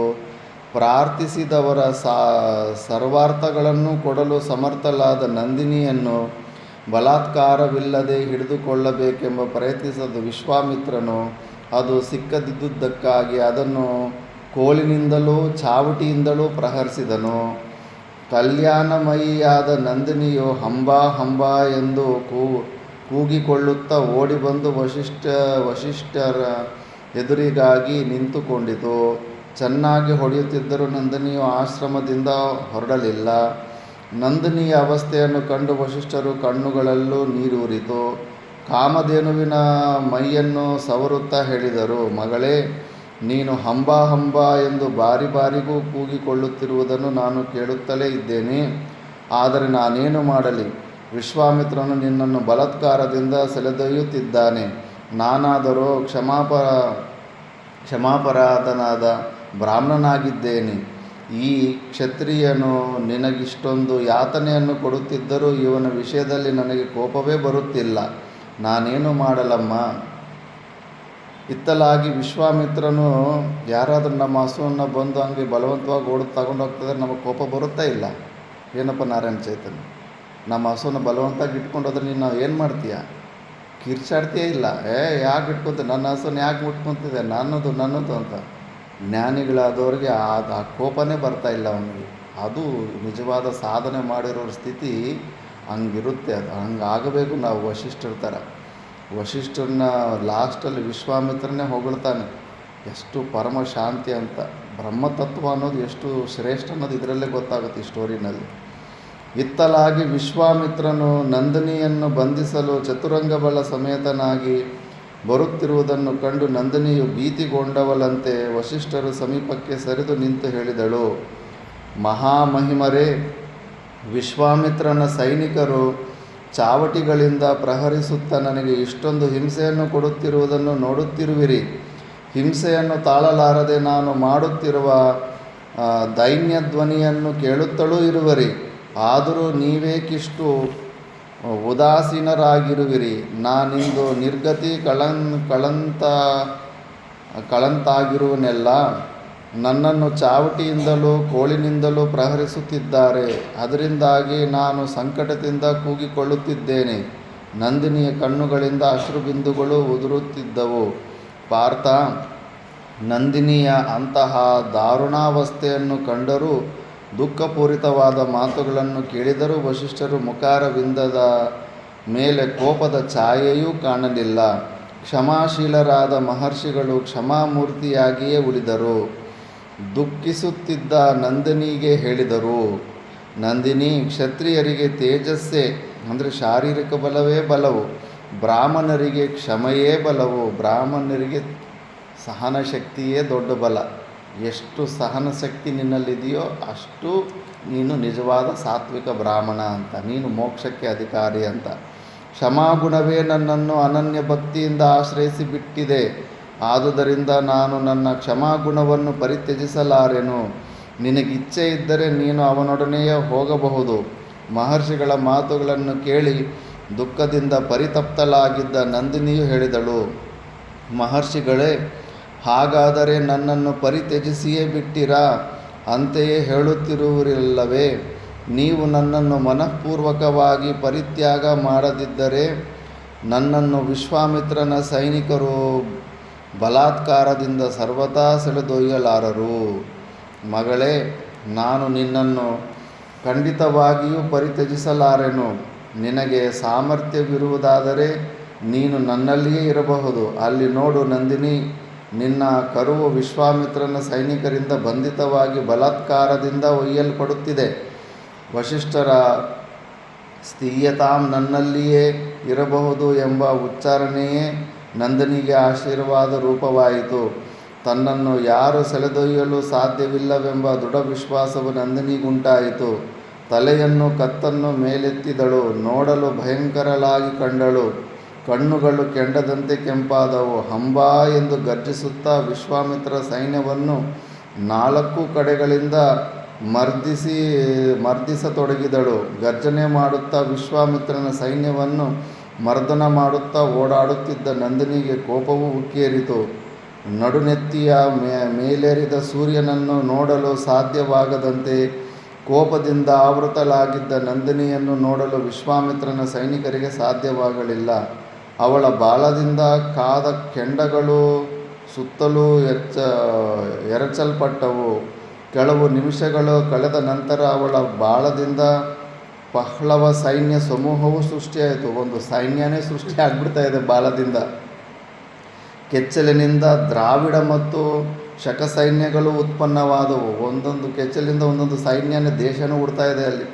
ಯೋನಿಯಿಂದ ಯೌವನ ಸೈನ್ಯದ ಉದಯವಾಯಿತು. ಸಗಣಿಯಿಂದಲೂ ಮೂತ್ರದಿಂದಲೂ ಶಬರ ಸೈನ್ಯವು ಪ್ರಾದುರ್ಭವಿಸಿತು. ಅವಳ ಪಾರ್ಶ್ವಭಾಗದಿಂದ ಮತ್ತು ಬಾಯಲ್ಲಿ ಹೊರಟಿದ್ದ ನೊರೆಯಿಂದ ಪೌಂಡ್ರರು, ಕಿರಾತರು, ಯೌವನರು, ಸಿಂಹಳರು, ಬರ್ಬರರು, ಕಸರು, ಚಿಬುಕರು, ಪುಲಿಂದರು, ಚೀನರು, ಹೂನರು, ಕೇರಳ ಅವರು ಮತ್ತು ಇನ್ನೂ ಅನೇಕ ಮ್ಲೇಚ್ಛರು ಉತ್ಪನ್ನರಾದರು. ನಾನಾ ಶಸ್ತ್ರಗಳನ್ನು, ನಾನಾ ವಿಧವಾದ ಸಮವಸ್ತ್ರಗಳನ್ನು ಧರಿಸಿದ್ದ ಅವರೆಲ್ಲರೂ ವಿಶ್ವಾಮಿತ್ರನು ನೋಡುತ್ತಿದ್ದಂತೆಯೇ ಅವನ ಸೈನ್ಯವನ್ನು ಮುತ್ತಿದರು. ವಿಶ್ವಾಮಿತ್ರನ ಕಡೆಯ ಒಬ್ಬೊಬ್ಬ ಯೋಧನು ನಂದಿನಿಯಿಂದ ಉತ್ಪನ್ನರಾದ 7 ಮಂದಿ ಸೈನಿಕರ ಆಕ್ರಮಣ ಮಾಡಿದರೂ ಶಸ್ತ್ರಗಳ ಆಘಾತಕ್ಕೆ ಸಿಕ್ಕಿದ ವಿಶ್ವಾಮಿತ್ರನ ಸೈನಿಕರು ಕಂಗೆಟ್ಟಿ ದಿಕ್ಪಾಲಾಗಿ ಓಡಿ ಹೋದರು. ಆದರೆ ವಸಿಷ್ಠರ ಕಡೆಯ ಸೈನಿಕರ ಕುಪಿತರಾಗಿದ್ದರೂ ವಿಶ್ವಾಮಿತ್ರನ ಸೈನ್ಯದಲ್ಲಿ ಯಾವನೊಬ್ಬನೂ ಪ್ರಾಣವನ್ನು ಅಪಹರಿಸಲಿಲ್ಲ. ನಂದಿನಿಯು ವಿಶ್ವಾಮಿತ್ರನ ನಿರ್ಗಮನದಲ್ಲಿ ಮಾತ್ರವೇ ಆಸಕ್ತಳಾಗಿದ್ದಳು. ವಸಿಷ್ಠರ ಪವಿತ್ರವಾದ ತಪೋವನವನ್ನು ಶವಗಳ ರಾಶಿಯಿಂದ ಅಪವಿತ್ರಗೊಳಿಸುವ ಇಚ್ಛೆಯೂ ನಂದಿನಿಗಿರಲಿಲ್ಲ. ವಿಶ್ವಾಮಿತ್ರನ ಸೈನ್ಯಗಳು ವಸಿಷ್ಠರ ಆಶ್ರಮ ಭೂಮಿಯಿಂದ 27 ಮೈಲಿಗಳಾಚೆಗೆ ದೂಡಲ್ಪಟ್ಟವು. ಆ ಸೈನ್ಯಕ್ಕೆ ರಕ್ಷಕರೇ ಯಾರೂ ಇರಲಿಲ್ಲ. ವಿಶ್ವಾಮಿತ್ರನು ಆ ವೈಚಿತ್ರ್ಯವನ್ನು ನೋಡಿ ಆಶ್ಚರ್ಯಭರಿತನಾದನು. ಬ್ರಾಹ್ಮಣನ ಬಲವೇ ಹೆಚ್ಚೆನಿಸಿತು, ಕ್ಷತ್ರಿಯ ಬಲವು ಬ್ರಹ್ಮಬಲದ ಮುಂದೆ ತುಚ್ಛವೆನಿಸಿತು. ಖಿನ್ನನಾಗಿ ಹೇಳಿದನು. ಅದಕ್ಕೆ ಪ್ರಪಂಚದಲ್ಲಿ ಯಾಕೆ ನಮ್ಮ ಸಂಪ್ರದಾಯದಲ್ಲಿ ಕೂಡ ಈಗಲೂ ಕೂಡ ಬ್ರಾಹ್ಮಣರಿಗೆ ಹೆಚ್ಚು ಮರ್ಯಾದೆ ಯಾಕೆ ಕೊಡ್ತಾರೆ ಅಂದರೆ, ಈ ಕಾರಣಕ್ಕೆ ಅವರಲ್ಲಿರೋ ಸಾಮರ್ಥ್ಯಕ್ಕೆ. ಅದು ಇದು ನಾವು ಹೊಟ್ಟೆ ಕಿಚ್ಚು ಕೊಡೋದಲ್ಲ, ಅದಕ್ಕೆ ತಕ್ಕಂತೆ ಮರ್ಯಾದೆ ಕೊಡಬೇಕು. ಅವರು ಪೂರ್ವಜನದಲ್ಲಿ ಮಾಡಿಕೊಂಡಿರೋ ಪುಣ್ಯ ಪಾಪಗಳ ಕರ್ಮಗಳಿಂದ ಹೆಚ್ಚು ಪುಣ್ಯ ಮಾಡಿಕೊಂಡಿದ್ದಕ್ಕೆ ಅಂಥದ್ದೊಂದು ಜೀವನ ಬಂದಿರುತ್ತೆ. ಅವರಲ್ಲಿ ಹೆಚ್ಚು ಸಾಮರ್ಥ್ಯ ಇರುತ್ತೆ. ಎಷ್ಟು ಬುದ್ಧಿಯನ್ನು ಕೂಡ ನೋಡಬೇಕಾದ್ರೆ ಭಯಂಕರವಾಗಿ ತೀಕ್ಷ್ಣವಾಗಿರುತ್ತೆ ಆ DNA ಬುದ್ಧಿ. ಪ್ರತಿಯೊಂದು ಕೂಡ ಕಷ್ಟಪಡ್ತೀರಿ, ಯಾರಿಗೂ ಏನು ಸಿಕ್ಕಿರೋದಿಲ್ಲ. ಆ ಸಾಮರ್ಥ್ಯ ಈಗ ನೋಡು, ಕ್ಷತ್ರಿಯ ಬಲಕ್ಕಿಂತ ಕೂಡ ಬ್ರಾಹ್ಮಣನ ಬಲ ತುಂಬ ಶ್ರೇಷ್ಠ ಅನ್ನೋದು ಈಗ ವಿಶ್ವಾಮಿತ್ರನಿಗೆ ಗೊತ್ತಾಯ್ತಾ ಇಲ್ವ? ಆದ್ದರಿಂದ ಕ್ಷತ್ರಿಯ ಬಲಕ್ಕೆ ಧಿಕ್ಕಾರವಿರಲಿ, ಬ್ರಹ್ಮ ತೇಜಸ್ಸಿನ ಬಲವೇ ಬಲ ಹೀಗೆಂದು ಉದ್ಗಾರ ಮಾಡಿ ಬಲಾಬಲಗಳನ್ನು ಸಂಪೂರ್ಣವಾಗಿ ವಿಚಾರ ಮಾಡಿ ತಪಸ್ಸಿನ ಬಲವೇ ಪರಮಶ್ರೇಷ್ಠವಾದ ಬಲವೆಂದು ನಿಶ್ಚಯಿಸಿದವನಾಗಿ ಸಕಲ ಸಂಪತ್ತು ಸಮೃದ್ಧವಾದ ರಾಜ್ಯವನ್ನು ರಾಜ್ಯಲಕ್ಷ್ಮಿಯನ್ನು ವರ್ಜಿಸಿ ಸುಖೋಪಭೋಗಗಳಿಗೆ ತಿಲಾಂಜಲಿಯನ್ನಿತ್ತು ವಿಶ್ವಾಮಿತ್ರನ ಘೋರವಾದ ತಪಸ್ಸನ್ನು ಮಾಡಲು ಉಪಕ್ರಮಿಸಿದನು. ಆತನು ತಪಸ್ಸಿನಿಂದಲೇ ಅನೇಕ ವಿಧವಾದ ಸಿದ್ಧಿಗಳನ್ನು ಪಡೆದನು. ಉಗ್ರವಾದ ತಪಸ್ಸಿನಿಂದ ಪಾವನನಾದ ವಿಶ್ವಾಮಿತ್ರನು ದಿವ್ಯ ತೇಜಸ್ಸಿನಿಂದ ತ್ರಿಭುವನಗಳು ಪರಿತಪಿಸುವಂತೆ ಮಾಡಿದನು. ಕಟ್ಟ ಕಡೆಗೆ ತಪಸ್ಸಿನಿಂದಲೇ ಬ್ರಾಹ್ಮಣತ್ವವನ್ನು ಪಡೆದನು. ಸುಮ್ಮನೆ ಜಾತಿ ಮತ ಭೇದಗಳಿದಂತ ಸುಮ್ಮನೆ ಬೆಂಕಿ ಹಚ್ಚೋ ಕೆಲಸದಲ್ಲೇ ಇರ್ತಾರೆ ನಾಯಕರು. ಮೊದಲು ಏನೋ ಸ್ವಲ್ಪ ಭೇದ ಬುದ್ಧಿಗೆ ನಡೆದಿದ್ದಂದ್ರೆ ಅದನ್ನೇ ಇನ್ನೂ ಬೆಂಕಿ ಹಚ್ಚಿ ಇನ್ನೂ ಭೇದ ಬುದ್ಧಿಯನ್ನು ತರಿಸಿಟ್ಟು ಜಗಳ ಮಾಡೋಕೆ ನೋಡ್ತಾರೆ. ಈಗ ವಿಶ್ವಾಮಿತ್ರ ಕ್ಷತ್ರಿಯನಾಗಿ ಹುಟ್ಟಿ ಬ್ರಾಹ್ಮಣನಾದ್ನ ಇಲ್ವಾ? ನೀನು ಮತ್ತು ನಿನ್ನಲ್ಲಿರೋ ಗುಣಗಳನ್ನು, ಅದಕ್ಕೆ ಯೋಗ್ಯವಾದಂಥ ಸತ್ವಗುಣ ಪ್ರಧಾನವಾದಂಥ ಗುಣಗಳನ್ನು ನೀನು ತಪಶ್ಚರ್ಯ, ಆ ದಿನಚರ್ಯ ಬೆಳಗ್ಗೆ 3 ಗಂಟೆಗೆ ಎದ್ದು ಸ್ನಾನ ಮಾಡಿ ಗಾಯತ್ರಿ ಮಂತ್ರ ಜಪ ಮಾಡಿ ಎಲ್ಲವೂ ನೀನು ಅಷ್ಟು ಯೋಗ್ಯತೆಯನ್ನು ಕೊಡು. ನೀನು ಬ್ರಾಹ್ಮಣನಾಗು. ಯಾರು ಅಡ್ಡ ಬರ್ತಾ ಇದ್ದಾರೆ? ಈಗ ಯಾರಾದರೂ ಕ್ಷತ್ರಿಯನಾದ ವಿಶ್ವಾಮಿತ್ರನಿಗೆ ಅಡ್ಡ ಬಂದ್ರೆ ಅವನು ಬ್ರಾಹ್ಮಣತ್ವವನ್ನು ಹೊಂದೋದನ್ನ ಇಲ್ಲ. ಏನು ಯಾವುದು ಅಡ್ಡವೇ ಇಲ್ಲ. ಸುಮ್ಮನೆ ಭೇದ ಬುದ್ಧಿಗಳು ತಗೊಂಡು ಅವನು ಕೀಳು ಇವನು ಹೆಚ್ಚಂದು ಸುಮ್ಮನೆ ಹೊಟ್ಟೆ ಕಿಚ್ಚು ಪಡ್ಕೊತಾ ಇರ್ತಾರೆ ಹಸುವಿಂದ. ಯಾರಿಗೂ ಭಗವಂತ ಯಾರ ಮೇಲೇನೂ ಪಾರ್ಶಿಯಾಲಿಟಿ ಇಲ್ಲವೇ ಇಲ್ಲ. ನಿನಗೂ ಮತ್ತೆ ಅಷ್ಟೊಂದು ಯೋಗ್ಯತೆ ಇಲ್ಲೂ ಕೂಡ ಅಷ್ಟೇ. ಋಷಿಕೇಶ್ ಕೈಲಾಸಾಶ್ರಮ ಅಲ್ಲಿ ಇಲ್ಲಿ ಜನುಧಾರಾಯಶಿಕ ಇರೋ ಅಂಥವ್ರಿಗೆ ಸನ್ಯಾಸ ಕೊಡ್ತಾರೆ. ಇಲ್ಲಿ ನೀವೇನೇನು ದಕ್ಷಿಣ ಭಾರತದಲ್ಲಿ ದೊಡ್ಡ ದೊಡ್ಡ ಜಾತಿಗಳು ಅಂದ್ಕೊಂಡಿದ್ರೋ ಅವ್ರನ್ನೆಲ್ಲ ಅಲ್ಲಿ ಶೂದ್ರರೇ ಅಂತಾರೆ. ಇಲ್ಲಿ ಲಿಂಗಾಯತರು ಇರ್ಬೋದು, ರೆಡ್ಡಿಗಳಿರ್ಬೋದು, ನಾಯ್ಡುಗಳಿರ್ಬೋದು, ಇವೆಲ್ಲ ಕೂಡ ಶೂದ್ರ ಕೋಟಿಗೆ ಬರ್ತಾರೆ. ಸನ್ಯಾಸ ಕೂಡ ಕೊಡೋದಿಲ್ಲ ಅಲ್ಲಿ. ಇದು ಶೂದ್ರ ಅಂದ್ಬಿಡ್ತಾರೆ. ಹಾಗಂದ್ಬಿಟ್ಟು ಕಂಪ್ಲೀಟಾಗಿ ಕೊಡೋದೇ ಇಲ್ಲ ಅಂತ ಅರ್ಥ ಅಲ್ಲ. ಈ ಗುಣನ ನೋಡ್ತಾರೆ. ಯಾರಿಗೆ ಗೊತ್ತು? ವಿಶ್ವಾಮಿತ್ರನ ಥರ ಅವನು ಯೋಗ್ಯವಾದ ಶ್ರವಣ ಮನನ ನಿಧಿಧ್ಯಾಸನಗಳು ಮಾಡಿಕೊಂಡು ಸತ್ವಗುಣ ಪ್ರಧಾನನಾಗಿದ್ದಾನೆ ಇಲ್ಲ ಅಂತ ಫಸ್ಟು ನೈಷ್ಠಿಕ್ ಬ್ರಹ್ಮಚರ್ಯ ಕೊಡ್ತಾರೆ. ನೈಷ್ಠಿಕ ಬ್ರಹ್ಮಚರ್ಯ ಕೊಟ್ಟು ಅವನಲ್ಲಿ ಈ ಗುಣಗಳು ಹೆಚ್ಚು ಕಾಣಿಸ್ಕೊತಾ ಇದ್ದಾವೆ ಅಂತ ಸ್ವಲ್ಪ ದಿವಸ ಪರೀಕ್ಷೆ ಮಾಡ್ತಾರೆ. ಆ ಗುಣಗಳು ಕಾಣಿಸ್ಬಿಟ್ರೆ ಸರಿ ಅಂದ್ಬಿಟ್ಟು ಕೊಟ್ಬಿಡ್ತಾರೆ. ಎಷ್ಟೋ ನಮ್ಮ ಗುರುಗಳು ಅಷ್ಟೇ ಕೊಡ್ತಾರೆ. ಅಲ್ಲೂ ಋಷಿಕೇಶ್ ಕೈಲಾಸಾಶ್ರಮದಲ್ಲೂ ಕೂಡ ಕೊಡ್ತಾರೆ. ಆದ್ದರಿಂದ ಈ ಅವಕಾಶ ಪ್ರತಿಯೊಬ್ಬರಿಗೂ ಇಲ್ಲವೇ ಇದೇನೇ ಇದೆ. ನಮ್ಮಲ್ಲ ಯೋಗ್ಯತೆ ಬರಬೇಕು. ಈಗ ಸುಮಾರು ಜಾಗದಲ್ಲಿ ನಾನು ನೋಡಿದ್ದೀನಿ, ವೇದ ಮಂತ್ರಗಳು ಓದೋ ಅವಕಾಶ ಸಾಮಾನ್ಯ ಮಿಕ್ಕಿದ ಜಾತಿಯವ್ರಿಗೂ ಮಕ್ಕಳಿಗೂ ಕೊಟ್ಟು, ಬ್ರಾಹ್ಮಣ ಕುಲದಿಂದ ಬಂದಿರೋಂಥ ಮಕ್ಕಳಿಗೆ ಕೊಟ್ಟು ನೋಡಿ. ಇವರು ಕರೆಕ್ಟಾಗಿ ಬೇಗ ಕ್ಯಾಚ್ ಮಾಡಿದಷ್ಟು ಮಿಕ್ಕಿದವ್ರು ಕ್ಯಾಚ್ ಮಾಡೋಕ್ಕಾಗ್ತಾ ಇರೋದಿಲ್ಲ. ಯಾಕಂದರೆ ಅದಕ್ಕೆ ಅನುಕೂಲವಾದಂಥ ಶರೀರ, DNA, ಆಹಾರ ಎಷ್ಟೋ ಅದರಲ್ಲಿ ಅವರಿಗೆ ಜನ್ಮದಿಂದ ಬಂದಿರ್ತವೆ. ಅದು ನಾವು ತಿಳ್ಕೋಬೇಕಾದು. ಸುಮ್ಮನೆ ಹೊಟ್ಟೆ ಕಿಚ್ಚು ಪಡೋದ್ರಿಂದ ಏನೂ ಬರೋದಿಲ್ಲ. ನಮಗೆ ಅಸೂಯೆ ಬುದ್ಧಿ ಬರುತ್ತೆ, ಅಷ್ಟು ಏನೂ ಇರೋದಿಲ್ಲ. ಬಟ್ ನಮಗೂ ಅವಕಾಶ ಇದೆ. ನೀನು ಕೂಡ ನಿನ್ನ ಗುಣಗಳಿಗೆ ಅನುಕೂಲ. ಗುಣಕರ್ಮ ವಿಭಾಗಶಃ ಚಾತುರ್ವರ್ಣ್ಯಂ ಮಯಾ ಸೃಷ್ಟಂ ಗುಣಕರ್ಮ ವಿಭಾಗಶಃ ಅಂದ್ಬಿಟ್ಟು ಪರಮಾತ್ಮ ಅಂದಿದ್ದಾನೆ. ಗುಣಗಳು ಕರ್ಮಗಳ ವಿಭಾಗನ ನೋಡಿ ನಾನು ಇದು ಮಾಡಿದ್ದೀನಿ. ನಿನ್ನಲ್ಲಂಥ ಒಳ್ಳೆ ಗುಣಗಳು ಬಂದಿದೆ ಅಂದ್ರೇಗನ ನೀನು ಕೂಡ ಬ್ರಾಹ್ಮಣನೇ, ಬ್ರಹ್ಮ ಜಿಜ್ಞಾಸುನೇ, ಬ್ರಹ್ಮ ಜಾನಾತೀತಿಯ ಬ್ರಹ್ಮನ ತಿಳ್ಕೋಬೇಕು ಅಂತ ಯಾರಿಗೆ ಇಚ್ಛೆ ಹುಟ್ಟುತ್ತೋ ಅವನೆಲ್ಲನೂ ಬ್ರಾಹ್ಮಣನೇ ಅಂತ. ಈಗ ಬ್ರಾಹ್ಮಣತ್ವವನ್ನು ಪಡೆದನು ವಿಶ್ವಾಮಿತ್ರ. ಇಂದ್ರನೊಡನೆ ಕುಳಿತು ಸೋಮರಸವನ್ನು ಪಾನ ಮಾಡಿದನು. ಗಂಧರ್ವನು ಅರ್ಜುನನಿಗೆ ಮುಂದಿನ ಕಥೆಯನ್ನು ಹೇಳತೊಡಗಿದನು. ಅರ್ಜುನ, ಇಕ್ಷ್ವಾಕು ವಂಶಜನಾದ ಅಪ್ರತಿಮ ಪರಾಕ್ರಮಿಯೆಂದೇ ವಿಶ್ವವಿಖ್ಯಾತಿಯನ್ನು ಪಡೆದಿದ್ದ ಕಲ್ಮಾಷಪಾದನೆಂಬ ರಾಜನಿದ್ದನು. ಅವನು ಅಸಾಧಾರಣವಾದ ತೇಜಸ್ಸಿನಿಂದ ಕೂಡಿದ್ದನು. ರಿಪುಮರ್ದನನಾದ ಅವನು ಒಮ್ಮೆ ಬೇಟೆಯಾಡಲು ಕಾಡಿಗೆ ಹೋಗಿ 100 ಕಾಡು ಹಂದಿಗಳನ್ನು, 1000 ಖಡ್ಗಮೃಗಗಳನ್ನು, ಹಲವಾರು ಜಿಂಕೆಗಳನ್ನು ಸಂಹರಿಸಿ ಬಳಲಿ ಬೆಂಡಾಗಿ ಸ್ವಲ್ಪ ಕಾಲ ವಿಶ್ರಾಂತಿ ಹೊಂದಲು ನಿಶ್ಚಯಿಸಿದನು. ವಿಶ್ವಾಮಿತ್ರನು ವಸಿಷ್ಠರ ಶಿಷ್ಯನಾದ ಕಲ್ಮಾಷಪಾದನನ್ನು ತನ್ನ ಶಿಷ್ಯನನ್ನಾಗಿ ಮಾಡಿಕೊಂಡು ಅವನಿಂದ ಯಜ್ಞಗಳನ್ನು ಮಾಡಿಸಬೇಕೆಂದು ಆಶಿಸಿದ್ದನು.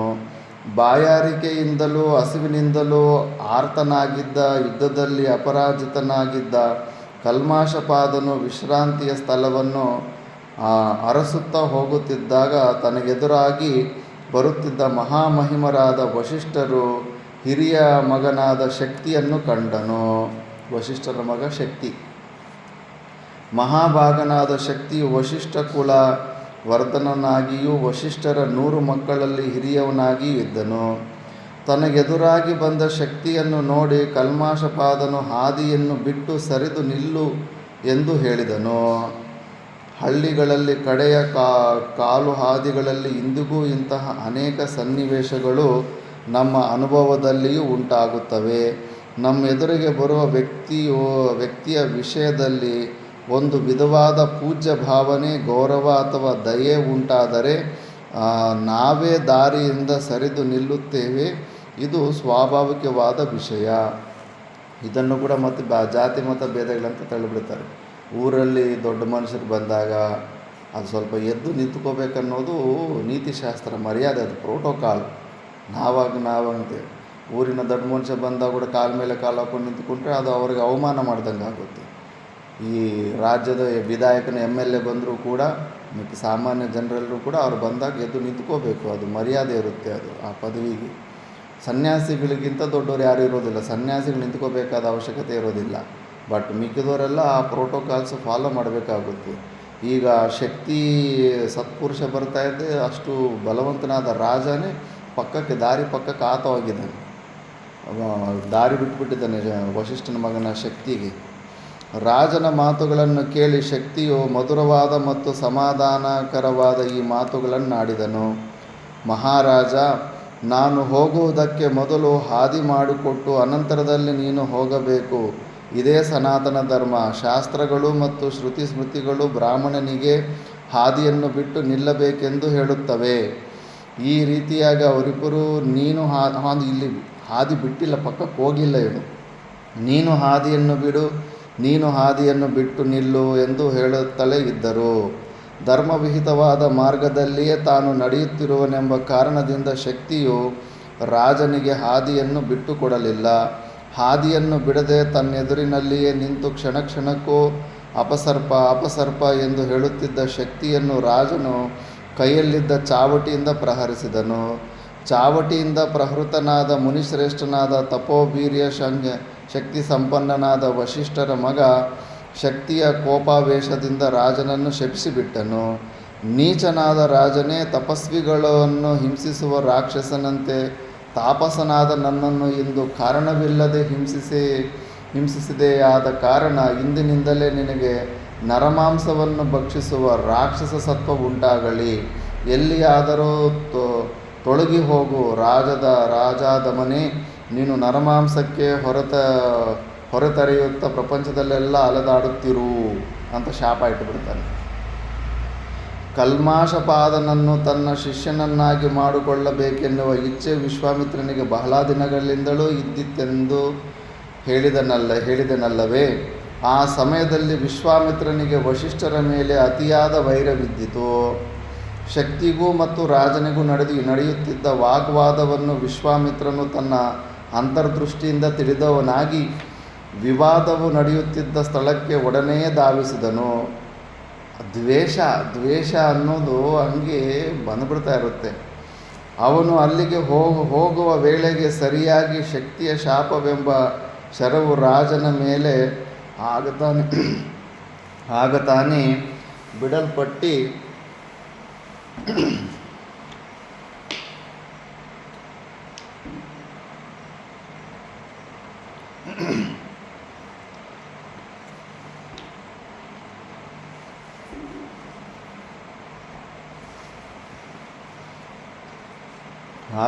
ಬಿಡಲ್ಪಟ್ಟಿದ್ದಿತು. ಕಲ್ಮಾಷಪಾದನಿಗೆ ಶಕ್ತಿಯ ಅತಿ ತೀಕ್ಷ್ಣವಾದ ಶಾಪದ ಆಘಾತವು ಬಿದ್ದ ನಂತರ ಜ್ಞಾನೋದಯವಾಯಿತು. ವಸಿಷ್ಠರಿಗೆ ಸಮಾನನಾದ ವಸಿಷ್ಠ ಪುತ್ರನನ್ನು ತಾನು ಪ್ರಹರಿಸಿಬಿಟ್ಟೆನೆಂಬ ಅರಿವು ಪಶ್ಚಾತ್ತಾಪವೂ ಉಂಟಾಯಿತು. ಮುಂದೇನಾಗುವುದೆಂಬುದನ್ನು ನೋಡಬೇಕೆನ್ನುವ ಅಭಿಲಾಷೆಯಿಂದಲೂ ತನಗೆ ಪ್ರಿಯವಾಗುವುದನ್ನು ಸಾಧಿಸಿಕೊಳ್ಳಬೇಕೆನ್ನುವ ಆಶಯದಿಂದಲೂ ವಿಶ್ವಾಮಿತ್ರನು ಇಬ್ಬರ ಕಣ್ಣಿಗೂ ಕಾಣದಂತೆ ಮರೆಯಾಗಿ ನಿಂತು ಎಲ್ಲವನ್ನೂ ನೋಡುತ್ತಿದ್ದನು.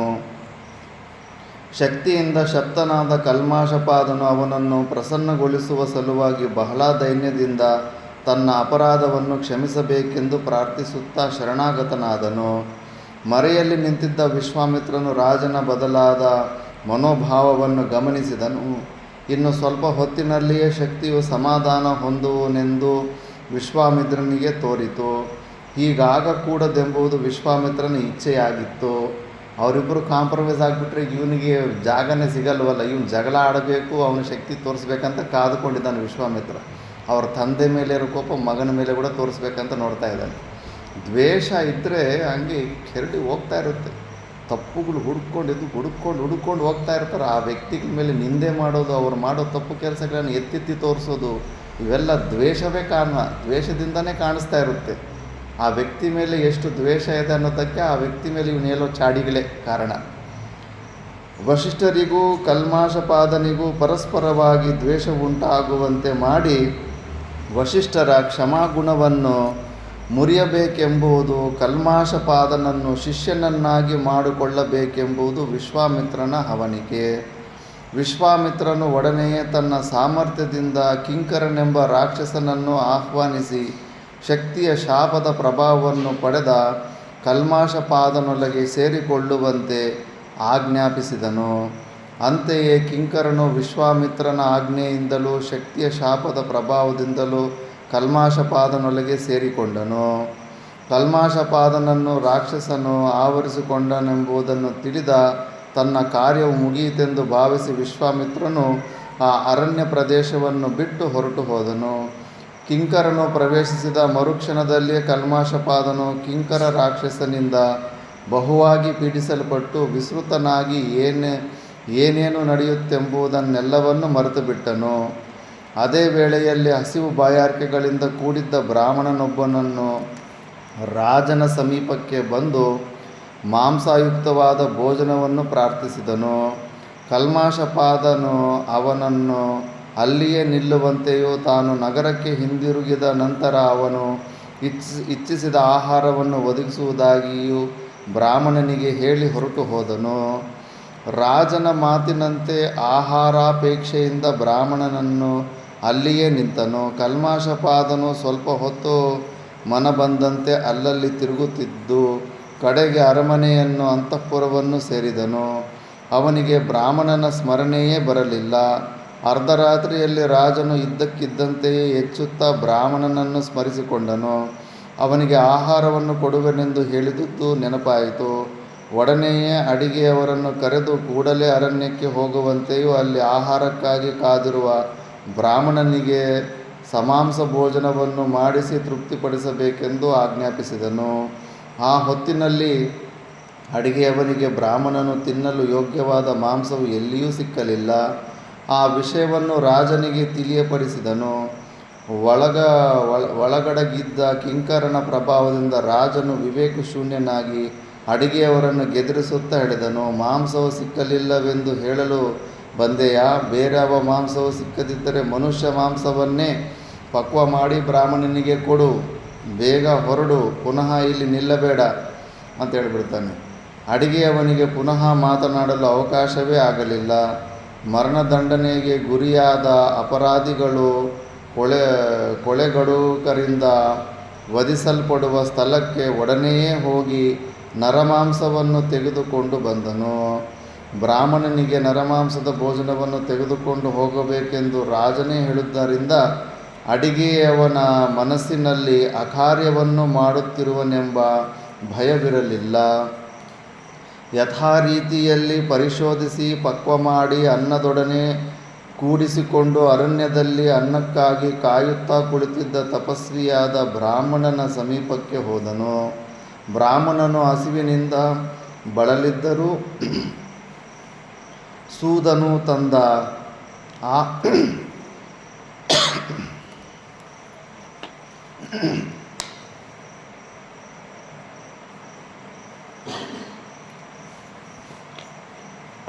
4 ಗಂಟೆಯಿಂದ 2 ತಾಸು ಕಂಟಿನ್ಯೂಸ್ ಆಗಿ ಮಾತಾಡಿದ್ದಕ್ಕೆ ಶಕ್ತಿಯೆಲ್ಲ ಹೊರಟೋಯ್ತು. ಈಗ ಮತ್ತೆ ಇಲ್ಲಿ ಗಂಟಲು ಇಟ್ಕೊಂಡ್ಬಿಟ್ಟಿದೆ. ಬ್ರಾಹ್ಮಣನು ಹಸುವಿನಿಂದ ಬಳಲಿದ್ದರೂ ಸೂದನು ತಂದ ಆಹಾರದ ಸಂವಿಧಾನವನ್ನು ತನ್ನ ಜ್ಞಾನದೃಷ್ಟಿಯಿಂದಲೇ ತಿಳಿದನು. ಆಹಾರವು ನರಮಾಂಸದಿಂದ ಕೂಡಿದೆ ಎಂಬುದರ ಅರಿವಾಯಿತು. ಅಭಕ್ಷ್ಯ ಭೋಜನವನ್ನು ರಾಜನು ಕಳುಹಿಸಿದರುವುದಕ್ಕಾಗಿ ಬ್ರಾಹ್ಮಣನಿಗೆ ಮಿತಿಮೀರಿದ ಕೋಪವು ಬಂದಿತು. ತುಟಿಗಳು ಅದುರಿತೊಡಗಿದವು, ಹಲ್ಲುಗಳು ಕಟಕಟನೆ ಗುಡುಗಿನ ಶಬ್ದವನ್ನು ಮಾಡತೊಡಗಿದವು. ತುಟಿಗಳ ಮಧ್ಯಭಾಗದಿಂದ ವಿದ್ಯುದ್ರೂಪವಾದ ವಾಣಿಯು ಬ್ರಾಹ್ಮಣನ ಮುಖದಿಂದ ಹೊರಬಂದಿತು. ನೀಚನಾದ ರಾಜನು ಪೂರ್ವಾಪರ ವಿವೇಚನೆಯೇ ಇಲ್ಲದೆ ಹಸಿವಿನಿಂದ ತೊಳಲುತ್ತಿರುವ ನನಗೆ ಅಭಕ್ಷ್ಯ ಭೋಜನವನ್ನು ಕಳುಹಿಸಿರುವನಲ್ಲವೇ? ಇಂದಿನಿಂದ ಆ ದುಷ್ಟ ರಾಜನಿಗೆ ಅವನು ಕಳುಹಿಸಿರುವ ದುಷ್ಟಾಹಾರದ ಮೇಲೆಯೇ ಆಸಕ್ತಿಯು ವಿಶೇಷವಾಗಿರಲಿ. ಶಕ್ತಿಯ ಶಾಪದಂತೆ ಪ್ರಪಂಚದಲ್ಲಿ ನರಮಾಂಸವನ್ನು ಭಕ್ಷಣ ಮಾಡುತ್ತಾ ಪ್ರಾಣಿ ಮಾತ್ರಕ್ಕೆ ಭಯಂಕರನಾಗಿ ರಾಕ್ಷಸನ ಪೂರ್ಣ ಸ್ವಭಾವವನ್ನು ಆ ರಾಜನು ಪಡೆಯಲಿ ಅಂತ. ಶಕ್ತಿಯಲ್ಲಿ ಪಶ್ಚಾತ್ತಾಪ ಪಟ್ಟಿದ್ದಕ್ಕೆ ಅವನ ಶಾಪನ ಅವನು ವಾಪಸ್ ತಗೊಂಡ್ರು ಕೂಡ ಮತ್ತೆ ಈ ಬ್ರಾಹ್ಮಣ ಮತ್ತೆ ಅದೇ ಶಾಪವನ್ನು ಇನ್ನೊಂದು ಸತಿ ಪುಷ್ಟಿ ಮಾಡಿಬಿಡ್ತಾನೆ. ಬ್ರಾಹ್ಮಣನು 2 ಬಾರಿ ಇದೇ ರೀತಿ ಹೇಳಿದ್ದರಿಂದ ಆ ಶಾಪವು ಮತ್ತೂ ಬಲಿಷ್ಠವಾಯಿತು. ಕಲ್ಮಾಷಪಾದನು ರಾಕ್ಷಸನ ಬಲದಿಂದ ಸಮಾವಿಷ್ಟನಾಗಿ ತಾನೊಬ್ಬ ಧಾರ್ಮಿಕನಾದ ರಾಜನೆಂಬ ಸ್ಮೃತಿಯನ್ನೇ ಕಳೆದುಕೊಂಡನು. ನಾನು ಕಲ್ಮಾಷಪಾದ ರಾಜ ಪ್ರಜೆಗಳನ್ನು ಮಕ್ಕಳಂತೆ ಕಾಣಬೇಕು, ತಪಸ್ವಿಗಳನ್ನು ಋಷಿ ಮಹರ್ಷಿಗಳನ್ನು ಗೌರವಿಸಬೇಕು ಎನ್ನುವ ವಿವೇಚನೆಯು ಸಂಪೂರ್ಣವಾಗಿ ಹೊರಟಿಹೋಯಿತು. ಕಣ್ಣಿಗೆ ಕಂಡ ಮನುಷ್ಯರನ್ನು ಭಕ್ಷಿಸಬೇಕೆಂಬ ಧಾವಂತವೂ ಹೆಚ್ಚಾಯಿತು. ಅರಮನೆಯನ್ನು ಬಿಟ್ಟು ಹೊರಟನು. ಬಾಯ್ದೆರೆದುಕೊಂಡು ಶಕ್ತಿಯಿದ್ದ ತಪೋವನಕ್ಕೂ ನುಗ್ಗಿದನು. ಶಕ್ತಿಯನ್ನು ಕಂಡೊಡನೆಯೇ ಅವನ ರಾಕ್ಷಸತ್ವವು ಕೆರಳಿತು. ಕಟಕಟನೆ ಹಲ್ಲು ಕಡಿದು ಗರ್ಜನೆ ಮಾಡುತ್ತಾ ಶಕ್ತಿಯನ್ನು ಕುರಿತು ಹೇಳಿದನು. ವಸಿಷ್ಠ ಪುತ್ರನೇ, ನನಗೆ ರಾಕ್ಷಸನಾಗೆಂದು ನರಭಕ್ಷನಾಗೆಂದು ಅಸದೃಶವಾದ ಶಾಪವನ್ನು ಕೊಟ್ಟ ಕಾರಣ ನಿನ್ನನ್ನೇ ಮೊದಲು ತಿಂದು ಈಗಿನಿಂದಲೇ ನರಭಕ್ಷಕ ಜೀವನವನ್ನು ಪ್ರಾರಂಭಿಸುತ್ತೇನೆ. ಶಕ್ತಿಗೆ ಮುಂದೆ ಮಾತನಾಡಲು ಅಥವಾ ತಪ್ಪಿಸಿಕೊಳ್ಳಲು ಅವಕಾಶವೇ ಆಗಲಿಲ್ಲ. ಹುಳಿಯು ತನಗೆ ಬೇಕೆನಿಸಿದ ಪ್ರಾಣಿಗಳ ಮೇಲೆ ಬಿದ್ದು ಅವುಗಳ ಪ್ರಾಣಗಳನ್ನು ಹೀರುವಂತೆ ಕಲ್ಮಾಷಪಾದನು ಶಕ್ತಿಯನ್ನು ಸಂಹರಿಸಿದುದು ಮಾತ್ರವಲ್ಲದೆ ನುಂಗಿಯೂ ಬಿಟ್ಟನು. ಇವೆಲ್ಲಕ್ಕೂ ಸೂತ್ರಧಾರನಂತಿದ್ದ ವಿಶ್ವಾಮಿತ್ರನು ಅಷ್ಟರಿಂದಲೇ ತೃಪ್ತನಾಗಲಿಲ್ಲ. ಎಲ್ಲದಕ್ಕೂ ಸೂತ್ರಧಾರನು ವಿಶ್ವಾಮಿತ್ರ. ದ್ವೇಷ ಹಂಗೆಲ್ಲ ಮಾಡಿಸ್ತಾ ಇರುತ್ತೆ. ವಸಿಷ್ಠರ ಉಳಿದ ಮಕ್ಕಳನ್ನು ನುಂಗು ಬಿಡುವಂತೆ ಕಲ್ಮಾಷಪಾದನ ಒಳಗೆ ಸೇರಿಕೊಂಡಿದ್ದ ಕಿಂಕರ ರಾಕ್ಷಸನನ್ನು ಉತ್ತೇಜಿಸಿದನು. ಕೋಪಗೊಂಡಿದ್ದ ಸಿಂಹವು ತನ್ನ ಎದುರಿಗೆ ಸಿಕ್ಕುವ ಚಿಕ್ಕ ಪುಟ್ಟ ಪ್ರಾಣಿಗಳನ್ನು ನುಂಗುತ್ತಾ ಹೋಗುವಂತೆ ಕಲ್ಮಾಷಪಾದನು ಆಶ್ರಮದಲ್ಲಿದ್ದ ಶಕ್ತಿಯ ಅನುಜರನ್ನೆಲ್ಲ ಸಂಹರಿಸಿ ನುಂಗಿಬಿಟ್ಟನು. ವಿಶ್ವಾಮಿತ್ರನ ಕುತಂತ್ರದಿಂದ ತನ್ನ ಎಲ್ಲ ಮಕ್ಕಳ ವಿನಾಶವಾಯಿತೆಂಬ ವಿಷಯವು ವಸಿಷ್ಠರಿಗೆ ತಿಳಿಯಿತು. ವಿಶ್ವಾಮಿತ್ರನ ಕುತಂತ್ರದಿಂದ ಇವೆಲ್ಲವೂ ನಡೆದಿದೆ ಎಂದು ತಿಳಿಯಿತಾದರೂ ವಸಿಷ್ಠರು ವಿಶ್ವಾಮಿತ್ರನ ಮೇಲೆ ಕೋಪಗೊಳ್ಳಲಿಲ್ಲ. ನೋಡ್ದ, ಸ್ವಂತ ಮಕ್ಕಳನ್ನು ಸಾಯಿಸಿದ್ರೂ ಕೂಡ ವಿಶ್ವಾಮಿತ್ರನ ಮೇಲೆ ವಸಿಷ್ಠರಿಗೆ ಕೋಪ ಬರಲಿಲ್ಲ. ಇದು ಜ್ಞಾನದ ಫಲ. ಜ್ಞಾನ ಇದ್ದ ಅಂಥವ್ರು ಸಾಕ್ಷಿ ಭಾವದಲ್ಲೇ ಯಾವತ್ತೂ ಇರಬೇಕು. ನಾವು ಹೆಂಗಿದ್ದೀವಿ, ಒಂದು ವಸ್ತು ಪರಕೆ ಕಾಣಿಸ್ತಿಲ್ಲ ಅಂದರೆ ತಲೆ ಕೆಡಿಸ್ಕೊಂಡ್ಬಿಡ್ತೀವಿ. ಅಯ್ಯೋ ಎಲ್ಲೋಯ್ತು ನನ್ನ ಪರಕೆ ಅದು ಇದು ಅಂತ. ಹೆಂಗಿರಬೇಕು ಜ್ಞಾನ, ನಮ್ಮ ಸ್ವರೂಪ ಬಿಟ್ಟರೆ ಸ್ವರೂಪದಿಂದ ಬಿಟ್ಟು ಎಲ್ಲ ಸಾಕ್ಷಿ ಭಾವದಲ್ಲಿ ನೋಡ್ಕೊತಾ ಇರಬೇಕು. ಕೋಪ ಯಾಕೆ ಬರುತ್ತೆ ವಿಚಿತ್ರವಾಗಿ? ಅಜ್ಞಾನದಿಂದ, ಮೂರ್ಖತ್ವದಿಂದ ಕೋಪ ಬರ್ತಾ ಇರುತ್ತೆ. ಆ ಪ್ರಪಂಚದಲ್ಲಿ ಏನೇನೋ ನಡೀತಾ ಇರ್ತವೆ, ನಾವ್ಯಾಕೆ ತಲೆ ಕೆಡಿಸ್ಕೋಬೇಕು? ತಲೆ ಕೆಡಿಸ್ಕೋಬಾರ್ದಾಗಿ ಎಷ್ಟು ಶಾಂತನಾಗಿರ್ತಾನೆ. ಲಾಸ್ಟಲ್ಲಿ ವಿಶ್ವಾಮಿತ್ರ ಅಂತಾನೆ, ಪರಮ ಶಾಂತನು ಪರಮ ಪವಿತ್ರನಾದ ವಸಿಷ್ಠನಂತ. ಲಾಸ್ಟಿಗೆ ಸೋಲ್ತಾನೆ ವಿಶ್ವಾಮಿತ್ರ. ಕೋಪಗೊಳ್ಳಲಿಲ್ಲ. ಮಹಾಪರ್ವತವು ಭೂಮಿಯನ್ನು ಧರಿಸಿರುವಂತೆ ಪುತ್ರ ಶೋಕದ ದುಃಖವನ್ನು ಸಹಿಸಿಕೊಂಡರು. ತಮ್ಮ ವಿರೋಧಿಯಾದ ವಿಶ್ವಾಮಿತ್ರನ ವಂಶವನ್ನು ನಿರ್ಮೂಲ ಮಾಡುವುದಕ್ಕೆ ಬದಲಾಗಿ ತಾವೇ ತಮ್ಮ ಪ್ರಾಣಗಳನ್ನು ಕಳೆದುಕೊಳ್ಳಬೇಕೆಂದು ನಿಶ್ಚಯಿಸಿದರು. ಶತ್ರು ಮೇಲೆ ಏನು ಮಾಡೋಕ್ಕೆ ತನ್ನ ಪ್ರಾಣನ ಕಳ್ಕೊಬೇಕು ಅಂತ ಸ್ವಲ್ಪ ಮೋಹ ಇರುತ್ತೆ. ಪುತ್ರರು ಮಕ್ಕಳೇ ಇಲ್ಲ ಅಂದರೆ ನಾನಿನ್ನು ಬದುಕೋದು ಯಾಕೆ ಅಂತ ಅವರೇ ಆತ್ಮಹತ್ಯೆ ಮಾಡ್ಕೋಬೇಕಂತ ಪ್ರಯತ್ನ ಮಾಡ್ತಾರೆ. ತಮ್ಮ ಪ್ರಾಣವನ್ನು ನೀಗಿಕೊಳ್ಳಲು ನಿಶ್ಚಯಿಸಿದ ವಸಿಷ್ಠರು ಮೇರು ಪರ್ವತವನ್ನು ಹತ್ತಿ ಅಲ್ಲಿಂದ ಕೆಳಕ್ಕೆ ಧುಮುಕಿದರು. ಆದರೆ ಅವರು ಕೆಳಗೆ ಬಿದ್ದಾಗ ಅಲ್ಲಿದ್ದ ಕಲ್ಲಿನ ಬಂಡೆಯು ತನ್ನ ಕಾಠಿಣ್ಯವನ್ನು ತೊರೆದು ಹತ್ತಿಯಂತೆ ಮಾರ್ದವವನ್ನು ತಾಳಿ ಮಹಾಮಹಿಮರಾದ ವಸಿಷ್ಠರ ವಿನಾಶಕ್ಕೆ ಕಾರಣವಾಯಿತೆಂಬ ಅಪವಾದವನ್ನು ಕಳೆದುಕೊಂಡಿತು. ಕಲ್ಲು ಹತ್ತಿ ಥರ ಆಗೋಯ್ತಂತೆ, ಅಷ್ಟು ಮಹಾಪುರುಷನು. ವಸಿಷ್ಠರಿಗೆ ಬಹಳ ಬೇಸರವಾಯಿತು. ಪರ್ವತದ ಮೇಲಿನಿಂದ ಬಿದ್ದರೂ ಪ್ರಾಣವು ಹೋಗಲಿಲ್ಲ. ಅರಣ್ಯದ ಒಂದೆಡೆಯಲ್ಲಿ ಬೆಂಕಿಯನ್ನು ಹೊತ್ತಿಸಿದರು. ಬೆಂಕಿಯು ಕಾಡುಗಿಚ್ಚಿನಂತೆ ಹೊತ್ತಿಕೊಂಡ ನಂತರ ಅದರೊಳಗೆ ಪ್ರವೇಶಿಸಿದರು. ಯಜ್ಞೇಶ್ವರನು ಶಾಂತನಾಗುವವರೆಗೂ ವಸಿಷ್ಠರು ಅದರ ಮಧ್ಯದಲ್ಲಿಯೇ ಇದ್ದರೂ ಅವರ ಮೈಮೇಲಿದ್ದ ಕೂದಲಿನ ಒಂದು ಮೊನೆಯನ್ನು ಸುಡಲು ಯಜ್ಞೇಶ್ವರನು ಸಮರ್ಥನಾಗಲಿಲ್ಲ. ಸತ್ಯವಂತರಿಗೆ ಆ ಬಲ ಇರುತ್ತೆ. ವಸಿಷ್ಠರ ವಿಷಯದಲ್ಲಿ ಯಜ್ಞೇಶ್ವರನು ಶಿಥಿಲ ಸ್ವಭಾವವನ್ನು ಹೊಂದಿದನು. ಯಜ್ಞೇಶ್ವರನಿಗಿಂತಲೂ ಹೆಚ್ಚಾದ ತಪೋಜ್ವಾಲೆಯಿಂದ ಕೂಡಿದ್ದ ವಸಿಷ್ಠರ ವಿಷಯದಲ್ಲಿ ಕಾಡ್ಗಿಚ್ಚು ಶೀತಲವಾಯಿತು. ಮುಂದೇನು ಮಾಡಬೇಕು? ಪುತ್ರಶೋಕದ ದುಃಖಾಗ್ನಿಯು ವಸಿಷ್ಠರ ಹೃದಯಾಂತರಾಳದಲ್ಲಿ ಸೇರಿಕೊಂಡು ದಹಿಸುತ್ತಿತ್ತು. ಅಗಾಧವಾದ ಸಮುದ್ರವನ್ನು ಕಂಡರು. ಸಮುದ್ರರಾಜನ ನೆರವಿನಿಂದಲಾದರೂ ತಮ್ಮ ಹಸುವನ್ನು ನೀಗಿಕೊಳ್ಳಬೇಕೆಂದು ನಿಶ್ಚಯಿಸಿದರು. ಕುತ್ತಿಗೆಗೆ ಅತಿ ಭಾರವಾದ ಕಳ್ಳೊಂದನ್ನು ಕಟ್ಟಿಕೊಂಡು ಸಮುದ್ರದೊಳಕ್ಕೆ ಧುಮುಕಿದರು. ಸಮುದ್ರರಾಜನು ತಾನೇ ಬ್ರಹ್ಮಹತ್ಯೆಗೆ ಇಚ್ಛೆ ಪಟ್ಟಾನೇ. ಹಳೆಗಳೆಂಬ ಕೈಗಳಿಂದ ವಸಿಷ್ಠರನ್ನು ತಾಯಿಯು ಮಗುವನ್ನು ಎತ್ತಿಕೊಂಡು ಬಂದು ದಂಡೆಯ ಮೇಲೆ ಮಲಗಿಸಿ ಹೊರಟು ಹೋದನು. ವಸಿಷ್ಠರು ಏನು ಸೂಸೈಡ್ ಮಾಡಿಕೊಂಡ್ರು ಕೂಡ ಆಗೋದಿಲ್ಲ. ಮಾತಾ ಮಾಣಿಕೇಶ್ವರಮ್ಮ ಅವರು 7-8 ಸೂಸೈಡ್ ಅಟೆಂಪ್ಟ್ ಮಾಡ್ತಾರೆ. ಇಷ್ಟು ಗಾಜು ಎಲ್ಲ ಪುಡಿ ಮಾಡ್ಕೊಂಡು ತಿಂತಾರೆ. ಸಣ್ಣ ವಯಸ್ಸು 8 ವರ್ಷ ವಯಸ್ಸಿನಲ್ಲಿ ಏನೂ ಆಗೋದಿಲ್ಲ. 1-2-3 ಪೀಸ್ ಹೋದ್ರೇ ಗಾಜಿಂದು ಆಪರೇಷನ್ ಮಾಡಿ ತೆಗಿಬೇಕಾಗುತ್ತೆ. ಕಟ್ ಮಾಡಿಬಿಡುತ್ತೆಲ್ಲ ಒಳಗಡೆ ಇರೋ ಕರಳನ್ನೆಲ್ಲ. ಇಷ್ಟು ಪುಡಿ ಮಾಡ್ಕೊಂಡು ತಿಂದರೂ ಏನಾಗಲಿಲ್ಲ. ನೀರಲ್ಲಿ ಧುಮುಕಿದ್ರೆ ಜಲಸ್ತಂಭನ ಆಗಿಬಿಡುತ್ತೆ. ಹುತ್ತದಲ್ಲೋ ಕೂತ್ಕೊಂಡ್ರೆ ಹಾವು ಬಂದು ಕಚ್ಚೋದಿಲ್ಲ. ಸ್ವಂತ ಭೂಮಿಯನ್ನು ತೋಡ್ಕೊಂಡು ಮಣ್ಣೆಲ್ಲ ಮುಚ್ಕೊಂಡ್ಬಿಟ್ರೆ ಹಂಗೂ ಸಾಯ್ತಾ ಇರಲಿಲ್ಲ. ಮಹಾಪುರುಷರು ಲೋಕ ಸಂಗ್ರಹವಾಗಿ ಹುಟ್ಟಿದಾಗ ಅವರು ಪ್ರಯತ್ನ ಮಾಡಿದ್ರೂ ಕೂಡ ಆ ಶರೀರ ವಿಯೋಗ ಆಗೋದಿಲ್ಲ. ಹಂಗಿರುತ್ತೆ ಅವರ ಪ್ರಾರಬ್ಧ. ಹಳೆಗಳೆಂಬ ಕೈಗಳಿಂದ ವಸಿಷ್ಠರನ್ನು ತಾಯಿಯ ಮಗುವನ್ನು ಎತ್ತಿಕೊಂಡು ಸಮುದ್ರರಾಜನು ಕೂಡ ಹೊರಗಡೆ ಬಿಟ್ಟುಬಿಡ್ತಾನೆ. ಸಮುದ್ರದಲ್ಲಿ ಧುಮುಕಿದ್ರೂ ಸಾಯಕ್ಕಾಗ್ತಾ ಇಲ್ಲ. ವಸಿಷ್ಠರು ಮೇಲೆದ್ದು ಯಾವ ಪರಿಯಿಂದಲೂ ತಮಗೆ ಮರಣವು ಪ್ರಾಪ್ತಿಯಾಗದಿರುವುದಕ್ಕೆ ನಿಟ್ಟುಸಿರ ಬಿಟ್ಟು ತಮ್ಮ ಆಶ್ರಮಕ್ಕೆ ತೆರಳಿದರು. ಗಂಧರ್ವನು ಹೇಳ್ತಾನೆ, ಅರ್ಜುನ, ವಸಿಷ್ಠರು ಆಶ್ರಮದ ಸುತ್ತಲೂ ನೋಡಿದರು. ಒಳಗೆ ಪ್ರವೇಶಿಸಿದರು. ಆಶ್ರಮವು ಪುತ್ರರಿಂದ ರಹಿತವಾಗಿತ್ತು. ಪುನಃ ಹೃದಯಾಂತರಾಳದಲ್ಲಡಗಿದ್ದ ದುಃಖವು ಹೊರಹೊಮ್ಮಿತು. ಪುತ್ರರಹಿತವಾಗಿದ್ದ ಆ ಆಶ್ರಮದಲ್ಲಿ ತಪೋಧನರಿಗೆ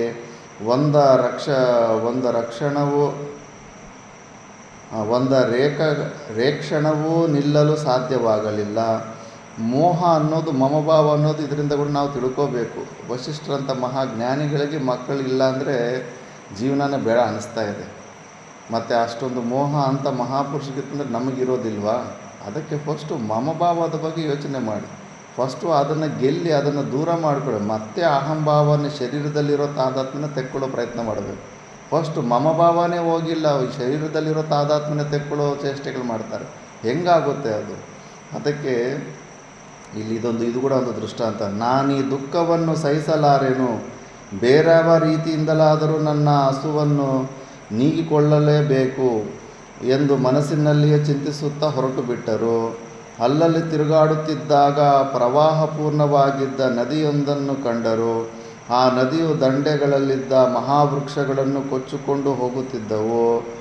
ದುಃಖವನ್ನು ಸಹಿಸಲಾಗದೆ ಪ್ರಾಣಗಳನ್ನು ಕಳೆದುಕೊಳ್ಳುವ ಆಸೆಯು ಪುನಃ ವಶಿಷ್ಠರ ಮನಸ್ಸಿನಲ್ಲಿ ಮೂಡಿತು.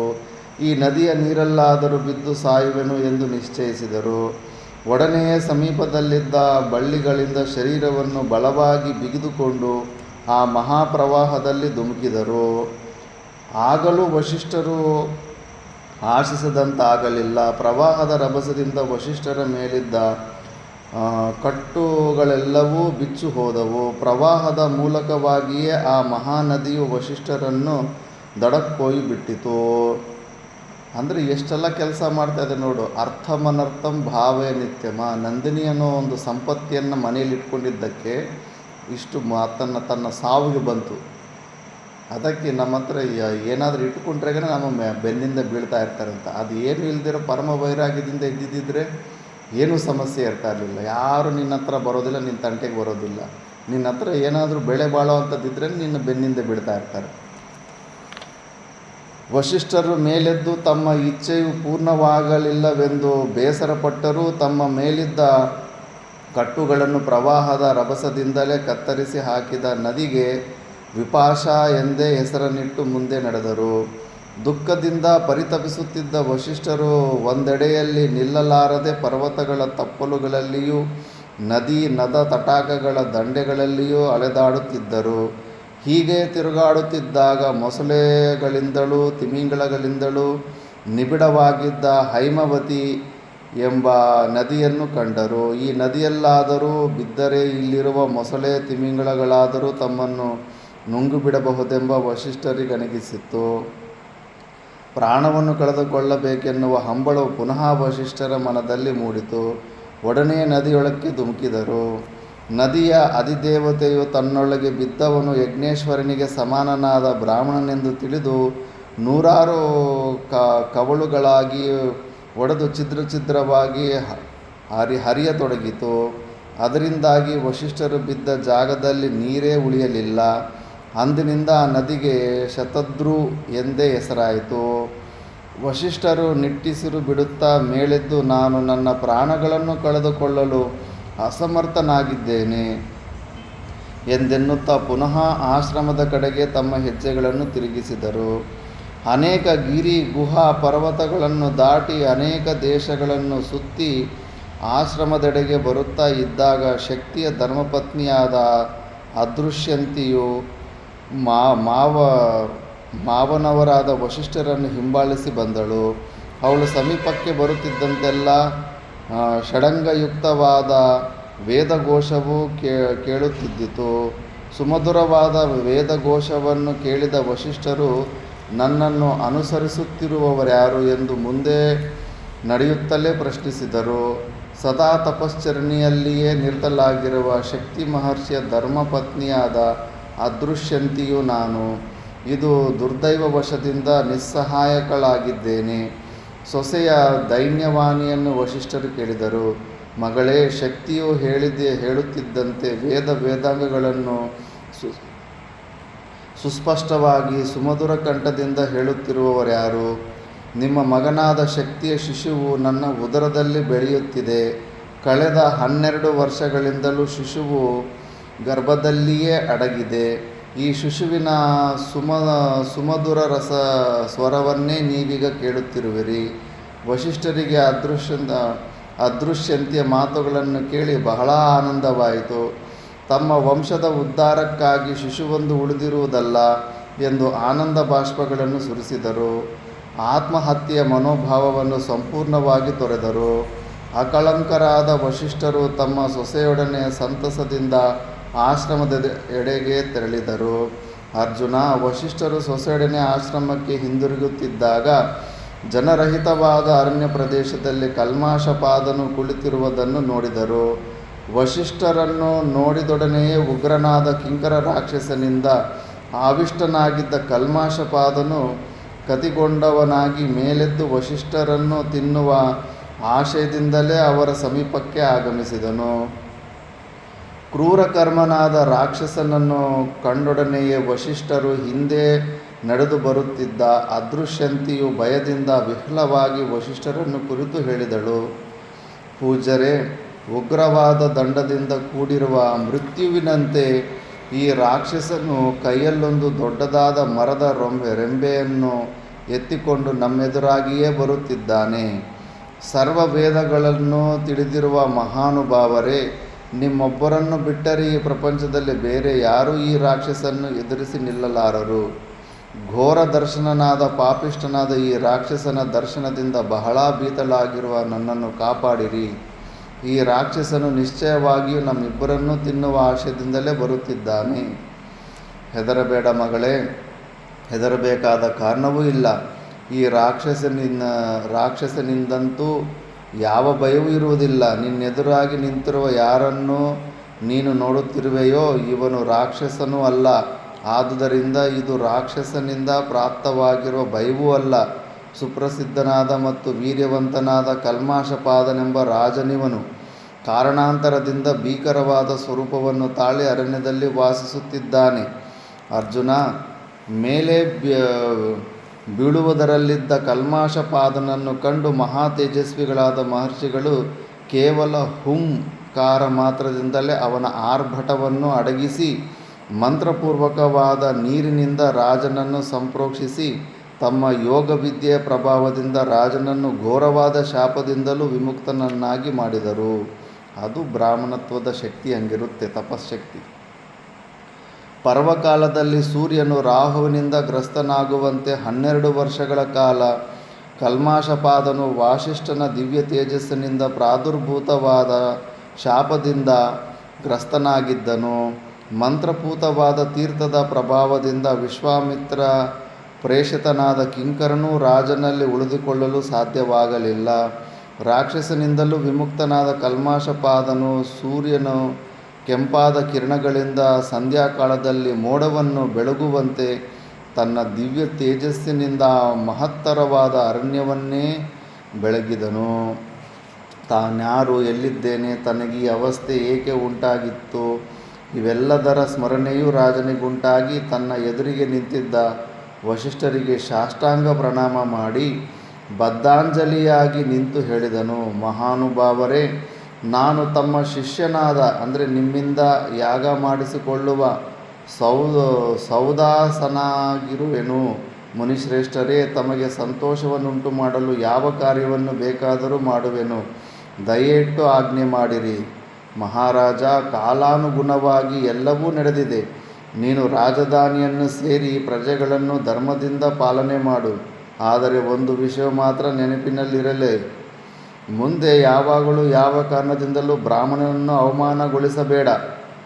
ಋಷಿ ಸತ್ತಮರೇ, ಇನ್ನು ಮುಂದೆ ಖಂಡಿತವಾಗಿಯೂ ಬ್ರಾಹ್ಮಣ ನಿಂದೆಯನ್ನು ಮಾಡುವುದಿಲ್ಲ. ನಿಮ್ಮ ಆಜ್ಞೆಯ ಪಾಲನೆಯಲ್ಲಿಯೇ ನಿರತನಾಗಿ ಬ್ರಾಹ್ಮಣ ಶ್ರೇಷ್ಠರನ್ನು ಸರ್ವದಾ ಸತ್ಕರಿಸುವೆನು. ವೇದವಿದರಲ್ಲಿ ಶ್ರೇಷ್ಠರಾದ ವಸಿಷ್ಠರೇ, ನಾನು ತಮ್ಮ ಅನುಗ್ರಹದಿಂದ ಪುತ್ರನೊಬ್ಬನನ್ನು ಪಡೆಯಬೇಕೆಂಬ ಅಭಿಲಾಷೆಯಿಂದಿರುವೆನು. ಏಕೆಂದರೆ ನಾನು ಇಕ್ಷ್ವಾಕು ಕುಲ ವೃದ್ಧಿಗೆ ಶೀಲರೂಪ ಗುಣೋಪೇತನಾದ ವಂಶೋದ್ಧಾರಕನಾದ ಪುತ್ರನನ್ನು ಪಡೆಯಲು ಅಪೇಕ್ಷಿಸಿದ್ದೇನೆ. ಪುತ್ರಹೀನನಾಗಿರುವ ನನ್ನನ್ನು ಪುತ್ರವಂತನನ್ನಾಗಿ ಮಾಡಲು ತಾವು ಸಮರ್ಥರಾಗಿರುವಿರಿ. ಅರ್ಜುನ, ಕಲ್ಮಾಷಪಾದನನಿಂದ ಮತ್ತು ವಿಶ್ವಾಮಿತ್ರನ ಕೃತ್ರಿಮದಿಂದ ವಸಿಷ್ಠರು ಎಷ್ಟು ಅಗಾಧವಾದ ದುಃಖಕ್ಕೀಡಾದರೆಂಬುದನ್ನು ನಾನು ಈ ಹಿಂದೆ ಹೇಳಿರುವೆನಲ್ಲವೇ. ಆದರೆ ವಿಶ್ವಾಮಿತ್ರನಿಂದಲೇ ಹೀಗಾಯಿತು ಎಂಬ ಮನೋಭಾವವು ವಸಿಷ್ಠರ ಹೃದಯದಲ್ಲಿ ಸ್ವಲ್ಪವಾದರೂ ಇರಲಿಲ್ಲ. ಅವರ ಅಂತಃಕರಣವು ಅಷ್ಟು ಪರಿಶುದ್ಧವಾಗಿತ್ತು. ಕಾರಣ ಇಲ್ಲದಿರೋ ಕಾರ್ಯ ಆಗೋದಿಲ್ಲ. ವಿಶ್ವಾಮಿತ್ರನಿಗೆ ಹಿಂಗೆಲ್ಲ ಮಾಡ್ತಾ ಇದ್ದಾನೆಂದರೆ ಪೂರ್ವಜನ್ಮದಲ್ಲಿ ಯಾವಾಗಲೂ ವಸಿಷ್ಠರು ವಿಶ್ವಾಮಿತ್ರನಿಗೆ ಹಿಂಗೆ ಮಾಡಿರ್ತಾರೆ. ಜ್ಞಾನಿಗಳ ಲಕ್ಷಣ ಹಂಗಿರುತ್ತೆ. ಸುಮ್ಮನೆ ಅವರು ಇವರು ಏನೋ ಹಿಂಸೆ ಮಾಡ್ತಾಯಿದ್ದಾರೆ ಅಂತ ಅವ್ರ ಮೇಲೆ ಕೋಪ ಮಾಡ್ಕೊಳ್ಳೋದಲ್ಲ. ಕಾರಣ ಇಲ್ದಿರೋ ಮಾಡ್ತಾಯಿದ್ದಾನೆ ಅಂದರೆ ತಪ್ಪದಿರೋ ಪೂರ್ವ ಜನ್ಮದ್ದದು ಅಂದ್ಬಿಟ್ಟು ಅವರು ಸುಮ್ಮನೆ ಆ ವ್ಯಕ್ತಿ ಮೇಲೆ ಆ ಥರ ದ್ವೇಷ. ಸುಖಸ್ಯ ದುಃಖಸ್ಯ ಕೋಪಿನ ದಾತ ಪರೋ ದದಾತಿ ಇತಿ ಕುಬುದ್ಧಿ ರೇಷ ಅಂತ ರಾಮಚಂದ್ರ ಪ್ರಭುಗಳಂತಾರೆ.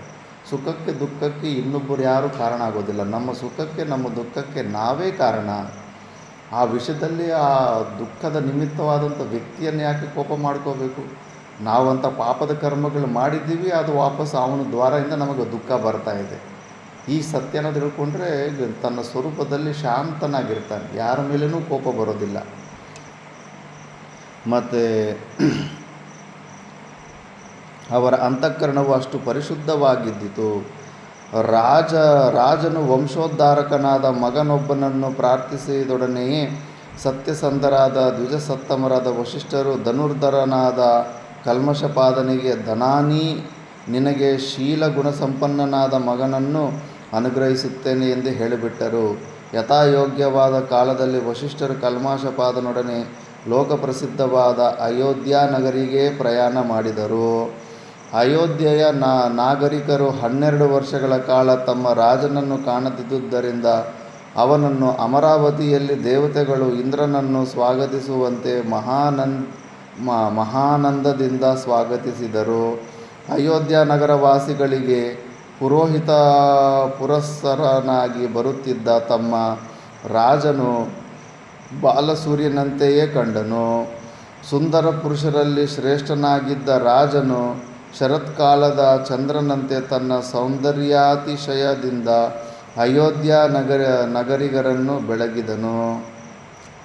ರಾಜನನ್ನು ಸ್ವಾಗತಿಸಲು ಕಟ್ಟಿದ್ದ ತಳಿರ ತೋರಣಗಳು, ಧ್ವಜ ಪತಾಕೆಗಳು ರಾಜನಿಗೆ ಆಹ್ಲಾದವನ್ನುಂಟು ಮಾಡಿದವು. ತಾಲ ಮೃದಂಗಾದಿ ಮಂಗಳವಾದ್ಯಗಳೊಡನೆ ರಾಜನು ವಶಿಷ್ಠ ಸಮೇತನಾಗಿ ಅರಮನೆಯನ್ನು ಸೇರಿದನು. ರಾಜರ್ಷಿಯಾದ ಕಲ್ಮಷಪಾದನು ಅಯೋಧ್ಯ ಪಟ್ಟಣವನ್ನು ಪ್ರವೇಶಿಸಿದ ನಂತರ ರಾಜನ ಆಜ್ಞಾನುಸಾರವಾಗಿ ಅವನ ಧರ್ಮಪತ್ನಿಯು ವಶಿಷ್ಠರನ್ನು ಉಪಚರಿಸುತ್ತಿದ್ದಳು. ಧರ್ಮಜ್ಞರಾದ ವಶಿಷ್ಠರು ದಿವ್ಯವಾದ ಶಾಸ್ತ್ರೀಯ ವಿಧಿಗೆ ಅನುಸಾರವಾಗಿ ಋತುಸ್ನಾನ ಮಾಡಿದ ರಾಣಿಯನ್ನು ಅನುಗ್ರಹಿಸಿದರು. ಕೆಲವು ದಿನಗಳಲ್ಲಿಯೇ ಮಹಾರಾಣಿಯು ಗರ್ಭವತಿಯಾದಳು. ವಶಿಷ್ಠರು ರಾಜನಲ್ಲಿಗೆ ಹೋಗಿ ತೇಜಪುಂಜಯುಕ್ತನಾದ ಮಗನು ಹುಟ್ಟುವನೆಂದು ಹೇಳಿ ಯಥೋಚಿತವಾಗಿ ಪೂಜೆಯನ್ನು ರಾಜನಿಂದ ಸ್ವೀಕರಿಸಿ ತಮ್ಮ ಆಶ್ರಮಕ್ಕೆ ತೆರಳಿದರು. ರಾಣಿಯು ಗರ್ಭಧಾರಣೆ ಮಾಡಿ ಅನೇಕ ವರ್ಷಗಳಾದರೂ ಮಗುವು ಹುಟ್ಟಲೇ ಇಲ್ಲ. ರಾಣಿಯಾದ ಮದಯಂತಿಗೆ ಬಹಳ ಬೇಸರವಾಯಿತು. ಕಲ್ಲನ್ನು ತೆಗೆದುಕೊಂಡು ಹೊಟ್ಟೆಯನ್ನು ಕುಟ್ಟಿಕೊಂಡಳು, ಆದರೂ ಶಿಶುವಿನ ಜನನವಾಗಲಿಲ್ಲ. 12 ವರ್ಷಗಳು ಕಳೆದ ಬಳಿಕ ಗಂಡು ಮಗುವಿನ ಉದಯವಾಯಿತು. ಆ ಮಗುವು ಕಲ್ಲಿನ ಗಾತ್ರದಿಂದ ಹುಟ್ಟಿತಾದ ಕಾರಣ ಅದಕ್ಕೆ ಅಶ್ಮಕನೆಂದೇ ಹೆಸರನ್ನಿಟ್ಟರು. ಮುಂದೆ ಅಶ್ಮಕನು ಚಕ್ರವರ್ತಿಯಾಗಿ ರಾಜ್ಯವನ್ನು ಧರ್ಮದಿಂದ ಪರಿಪಾಲನೆ ಮಾಡುತ್ತಾ ಇಕ್ಷ್ವಾಕು ವಂಶ ಪ್ರದೀಪನಾಗಿ ಪೌದನ್ಯವೆಂಬ ಹೊಸ ನಗರಿಯನ್ನು ನಿರ್ಮಾಣ ಮಾಡಿದನು. ಹೀಗೆ ಗಂಧರ್ವನು ಇನ್ನೂ ಸ್ಟೋರಿ ಮುಂದೆ ಹೇಳ್ತಾನೆ. ಅರ್ಜುನ, ಕೆಲವು ದಿನಗಳು ಕಳೆದ ನಂತರ ಆಶ್ರಮದಲ್ಲಿದ್ದ ಅದೃಶ್ಯಂತಿಯು ಗಂಡು ಮಗುವನ್ನು ಪ್ರಸವಿಸಿದಳು. ಮಗುವು ತೇಜಪುಂಜಯುಕ್ತವಾಗಿದ್ದು ಶಕ್ತಿಯನ್ನೇ ಹೊಳೆಯುತ್ತಿದ್ದು ಎರಡನೆಯ ಶಕ್ತಿಯೋ ಎಂಬಂದಿದ್ದಿತು. ಹುಟ್ಟಿದ ಪೌತ್ರನಿಗೆ ಜಾತಕರ್ಮ, ನಾಮಕರಣ, ಅನ್ನಪ್ರಾಸನಾದಿ ವಿದ್ಯುಕ್ತ ಕರ್ಮಗಳನ್ನು ಅನುಕ್ರಮವಾಗಿ ವಶಿಷ್ಠರೇ ಮಾಡಿದರು. ವಂಶೋದ್ಧಾರಕನಾದ ಗಂಡು ಮಗುವು ತಮ್ಮ ಸೊಸೆಯ ಗರ್ಭಾಂಬುದಿಯಲ್ಲಿರುವುದೆಂದು ತಿಳಿದ ನಂತರ ವಶಿಷ್ಠರು ಆತ್ಮ ವಿನಾಶದ ಇಚ್ಛೆಯನ್ನು ತೊರೆದವರಲ್ಲವೇ. ಆ ಕಾರಣದಿಂದ ಮಗುವಿಗೆ ಪರಾಶರ ಅಂತ ಹೆಸರಿಡ್ತಾರೆ. ಮರಣದಿಂದ ಪಾರು ಮಾಡಿದವನು ಎಂದೇ ಹೆಸರನ್ನಿಟ್ಟರು. ಧರ್ಮಾತ್ಮನಾದ ಪರಾಶರನು ವಶಿಷ್ಠರನ್ನೇ ತನ್ನ ತಂದೆಯೆಂದು ಭಾವಿಸಿದನು. ಹುಟ್ಟಿದಾಗಿನಿಂದ ಅಜ್ಜನನ್ನು ಪಿತೃಭಾವದಿಂದಲೇ ಕಾಣುತ್ತಿದ್ದನು. ದೊಡ್ಡವನಾದ ಮೇಲೂ ಪರಾಶರನು ವಶಿಷ್ಠರನ್ನು ತನ್ನ ತಾಯಿಯ ಸಮಕ್ಷದಲ್ಲಿಯೂ ತಾತ ಅಂದರೆ ತಂದೆ ಎಂದೇ ಸಂಬೋಧಿಸುತ್ತಿದ್ದನು. ವಶಿಷ್ಠರನ್ನು ಪರಾಶರನು ತಂದೆಯೆಂದು ಪೂರ್ಣಾರ್ಥದಲ್ಲಿಯೇ ಕರೆಯುತ್ತಿದ್ದನು. ಅವನಿಗೆ ಅವರು ತನ್ನ ತಂದೆಯಲ್ಲವೆಂಬ ವಿಷಯವೇ ತಿಳಿದಿರಲಿಲ್ಲ. ಪರಾಶರನು ವಸಿಷ್ಠರನ್ನು ಸುಮಧುರ ಧ್ವನಿಯಲ್ಲಿ ತಾತ ತಾತ ಎಂದು ಕರೆಯುತ್ತಿದ್ದರು. ಸಂಸ್ಕೃತದಲ್ಲಿ ತಾತ ಅಂದರೆ ತಂದೆ. ತಾಯಿಯಾದ ಅದೃಶ್ಯಂತಿ ಹೃದಯದಲ್ಲಿ ಅನಿರ್ವಚವಾದ ಸಂಕಟವಾಗುತ್ತಿತ್ತು. ತನ್ನ ಪತಿಯ ಸ್ಮರಣೆಯುಂಟಾಗಿ ಕಣ್ಣೀರಿಡುತ್ತಿದ್ದಳು. ಅಜ್ಜನನ್ನೇ ತಂದೆ ಎಂದು ಕರೆಯುತ್ತಿರುವುದನ್ನು ಕೇಳಲು ಸಾಧ್ಯವಾಗದೆ ಒಂದು ದಿನ ಅಶ್ರುಪೂರ್ಣಾಕ್ಷಿಯಾದ ಅದೃಶ್ಯಂತಿಯು ಪುತ್ರನೊಡನೆ ಹೇಳಿದಳು, ಮಗು ಪರಾಶರ, ಇವರು ನಿನ್ನ ತಂದೆಯವರಪ್ಪ. ನಿನಗೆ ಅಜ್ಜಂದಿರಾಗಬೇಕು. ಆದುದರಿಂದ ಇಂದು ಮುಂದೆ ಇವರನ್ನು ತಾತ ತಾತ ಎಂದು ಕರೆಯಬೇಡ. ನಿಮ್ಮ ತಂದೆಯವರನ್ನು ರಾಕ್ಷಸನೊಬ್ಬನು ಕಾಡಿನಲ್ಲಿ ನುಂಗಿದನು. ಮಗುವೇ, ನೀನು ತಂದೆ ಎಂದು ತಿಳಿದಿರುವ ಇವರು ನಿನ್ನ ತಂದೆಯಲ್ಲ. ಇನ್ನು ಮುಂದೆ ಇವರನ್ನು ಪಿತಾಮಹ ಎಂದು ಕರೆಯಬೇಕು, ತಾತ ಎಂದು ಕರೆಯಬೇಡ. ಹಾಗೆ ಕರೆದರೆ ನನಗೆ ಬಹಳ ದುಃಖವಾಗುವುದು. ತಾಯಿಯ ಮಾತುಗಳನ್ನು ಕೇಳಿ ಸತ್ಯನಿಷ್ಠನಾದ ಪರಾಶರನಿಗೆ ಬಹಳ ದುಃಖವಾಯಿತು.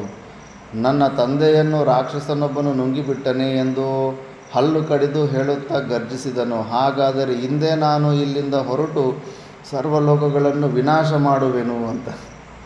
ಮಹಾಮಹಿಮರಾದ ಸೈರನೇ, ಮೂರ್ತಿಗಳಾದ ಬ್ರಹ್ಮನಿಷ್ಠರಾದ ಮಹಾತ್ಮರಾದ ತಪಸ್ವಿಗಳಾದ ವಸಿಷ್ಠರು ಪ್ರಪಂಚವನ್ನೇ ವಿನಾಶ ಮಾಡಿ ಬಿಡುವನೆನ್ನುವ ಮೊಮ್ಮಗನ ಗರ್ಜನೆಯನ್ನು ಕೇಳಿ ಮೇಲೆದ್ದು ಬಂದು ಮೊಮ್ಮಗನ ಕೈ ಹಿಡಿದು ತಮ್ಮ ದರ್ಭಾಸನದ ಪಕ್ಕದಲ್ಲೇ ಕುಳ್ಳಿರಿಸಿಕೊಂಡು ಹೇಳತೊಡಗಿದರು. ಮಗು, ಹಿಂದಿನ ಕಾಲದಲ್ಲಿ ಕೃತವೀರ್ಯನೆಂಬ ಸುಪ್ರಸಿದ್ಧನಾದ ರಾಜನಿದ್ದನು. ಅವನು ವೇದಾಂಗ ಪಾರಂಗತರಾಗಿದ್ದ ಭೃಗುಗಳ ಶಿಷ್ಯನಾಗಿದ್ದನು. ಸೋಮಯಾಗವನ್ನು ಮಾಡಿ ಬ್ರಾಹ್ಮಣರಿಗೆ ಯಥೇಚ್ಛವಾಗಿ ಭೂರಿ ದಕ್ಷಿಣೆಯನ್ನು ಕೊಟ್ಟನು. ತನ್ನ ಐಶ್ವರ್ಯವನ್ನೆಲ್ಲ ಭೃಗುವಂಶ ಸಂಭೂತರಾದ ಬ್ರಾಹ್ಮಣರಿಗೆ ಹಂಚಿಕೊಟ್ಟನೆಂದು ಹೇಳುತ್ತಾರೆ. ಸ್ವಲ್ಪ ಕಾಲ ಕಳೆದ ನಂತರ ವಿಧಿಯ ನಿಯಮಾನುಸಾರವಾಗಿ ಕೃತವೀರ್ಯನು ಸ್ವರ್ಗಸ್ಥನಾದನು. ಅನಂತರ ಸಿಂಹಾಸನವನ್ನು ಹತ್ತಿದ ರಾಜರು ಹಣವಂತರಾಗಿರಲಿಲ್ಲ.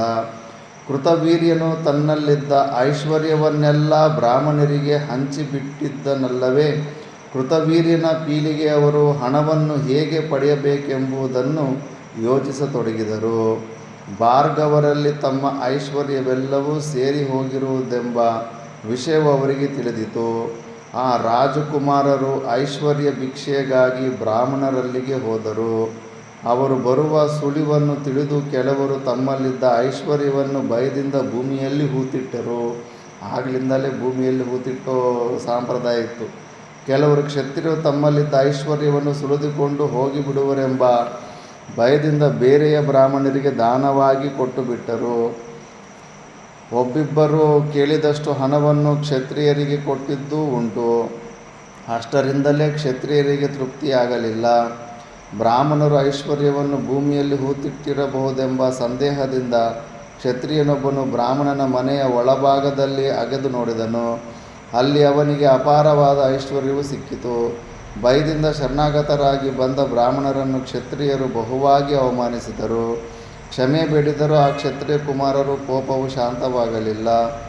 ಮಹಾಧನುಸ್ಸುಗಳನ್ನು ಧರಿಸಿದ್ದ ಅವರು ತಮ್ಮ ಕೋಪಾವೇಶದಲ್ಲಿ ಅಲ್ಲಿದ್ದ ಬ್ರಾಹ್ಮಣರನ್ನೆಲ್ಲ ಹೆಂಗಸರು, ಮಕ್ಕಳು, ಮುದುಕರು ಎಂಬ ವಿವೇಚನೆ ಇಲ್ಲದೆ ನಿಶಿತವಾದ ಬಾಣಗಳಿಂದ ಕೊಲ್ಲಲು ಮೊದಲಿಟ್ಟರು. ಗರ್ಭಿಣಿ ಸ್ತ್ರೀಯರನ್ನು ಅವರು ಬಿಡಲಿಲ್ಲ. ಬ್ರಾಹ್ಮಣರ ವಂಶವನ್ನೇ ನಿರ್ವಂಶ ಮಾಡಬೇಕೆಂಬುದು ಆ ಕ್ಷತ್ರಿಯರ ಇಚ್ಛೆಯಾಗಿದ್ದಿತು. ಆ ಮಧ್ಯದಲ್ಲಿ ಕೆಲವು ಹೆಂಗಸರು ಕ್ಷತ್ರಿಯರಿಂದ ತಪ್ಪಿಸಿಕೊಳ್ಳಲು ಹಿಮವತ್ ಪರ್ವತದ ತಪ್ಪಲಿಗೆ ಓಡಿ ಹೋದರು. ಅವರಲ್ಲಿ ಸಾಧ್ವಿಯೊಬ್ಬಳು ಹೇಗಾದರೂ ಮಾಡಿ ಭೃಗುವಂಶವನ್ನು ಉಳಿಸಬೇಕೆಂದು ಸಂಕಲ್ಪಿಸಿ ತಾನು ಗರ್ಭವತಿ ಎಂಬುದು ಕ್ಷತ್ರಿಯರಿಗೆ ತಿಳಿಯಕೊಡದೆಂದು ತನ್ನ ಹೊಟ್ಟೆಯಲ್ಲಿದ್ದ ಗರ್ಭವನ್ನು ಯೋಗಬಲದಿಂದ ತೊಡೆಯೊಳಗೆ ಸೇರಿಸಿಬಿಟ್ಟಳು. ಅವಳ ಜೊತೆಯಲ್ಲಿಯೇ ಇದ್ದ ಮತ್ತೊಬ್ಬ ಬ್ರಾಹ್ಮಣಿಯು ಆ ವಿಷಯವನ್ನು ತಿಳಿದು ಗರ್ಭಿಣಿ ಸ್ತ್ರೀಯು ತನ್ನ ಜೊತೆಯಲ್ಲಿದ್ದರೂ ಕ್ಷತ್ರಿಯರಿಂದ ಆಪತ್ತು ಸಂಭವಿಸುವುದೆಂದು ಭಯಪಟ್ಟವಳಾಗಿ ತನ್ನ ಪ್ರಾಣವನ್ನಾದರೂ ಉಳಿಸಿಕೊಳ್ಳಬೇಕೆಂದು ಕ್ಷತ್ರಿಯರಲ್ಲಿಗೆ ಹೋಗಿ ಆ ವಿಷಯವನ್ನು ಹೇಳಿಬಿಟ್ಟಳು. ಇದು ನಡೆಯುತ್ತೆ. ಎಲ್ಲ ಫ್ರೆಂಡ್ಸ್ ಥರ ಇರ್ತಾರೆ, ಆಪತ್ತು ಬಂದಾಗ ಕೈ ಬಿಟ್ಬಿಡ್ತಾರೆ. ಭೃಗುವಂಶದ ಒಂದು ಭ್ರೂಣವನ್ನು ಉಳಿಸಬಾರದೆಂದು ನಿಶ್ಚಯಿಸಿದ ಕ್ಷತ್ರಿಯರು ಸಾಧ್ವಿಯ ಬಳಿಗೆ ಒಡನೆಯೇ ಹೊರಟು ಬಂದರು. ಅನಿರ್ವಾಚ್ಯವಾದ ಶೋಭೆಯಿಂದ ಕೂಡಿದ್ದ ಗರ್ಭಿಣಿಯನ್ನು ಕಂಡರು. ಸಾಧ್ವಿಯು ತರತರನೆ ನಡುಗಿದಳು. ಉರು ಪ್ರದೇಶದಲ್ಲಿದ್ದ ಮಗುವು ತನ್ನ ತಾಯಿಗೊದಗಿದ ಆಪತ್ತನ್ನು ತಿಳಿದು ಒಡನೆಯೇ ತಾಯಿಯ ತೊಡೆಯನ್ನು ಸೀಳಿಕೊಂಡು ಹೊರಕ್ಕೆ ಬಂದಿತು.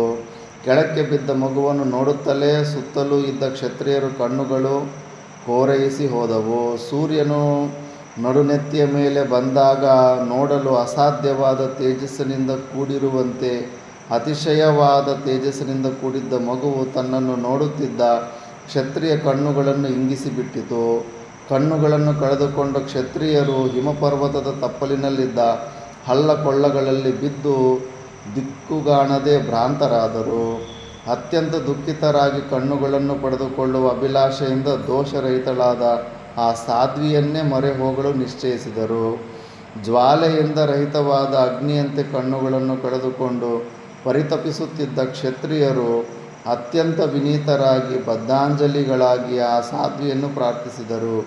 ದೇವಿ ಭಗವತಿಯ ವರಪ್ರಸಾದದಿಂದ ನಮ್ಮೆಲ್ಲರಿಗೂ ಪುನಃ ಕಣ್ಣುಗಳು ಬರುವಂತಾಗಲಿ. ನಾವೆಲ್ಲರೂ ಈ ಹೀನ ಕರ್ಮವನ್ನು ಬಿಟ್ಟು ನಮ್ಮ ದೇಶಕ್ಕೆ ಹಿಂದಿರುಗುತ್ತೇವೆ.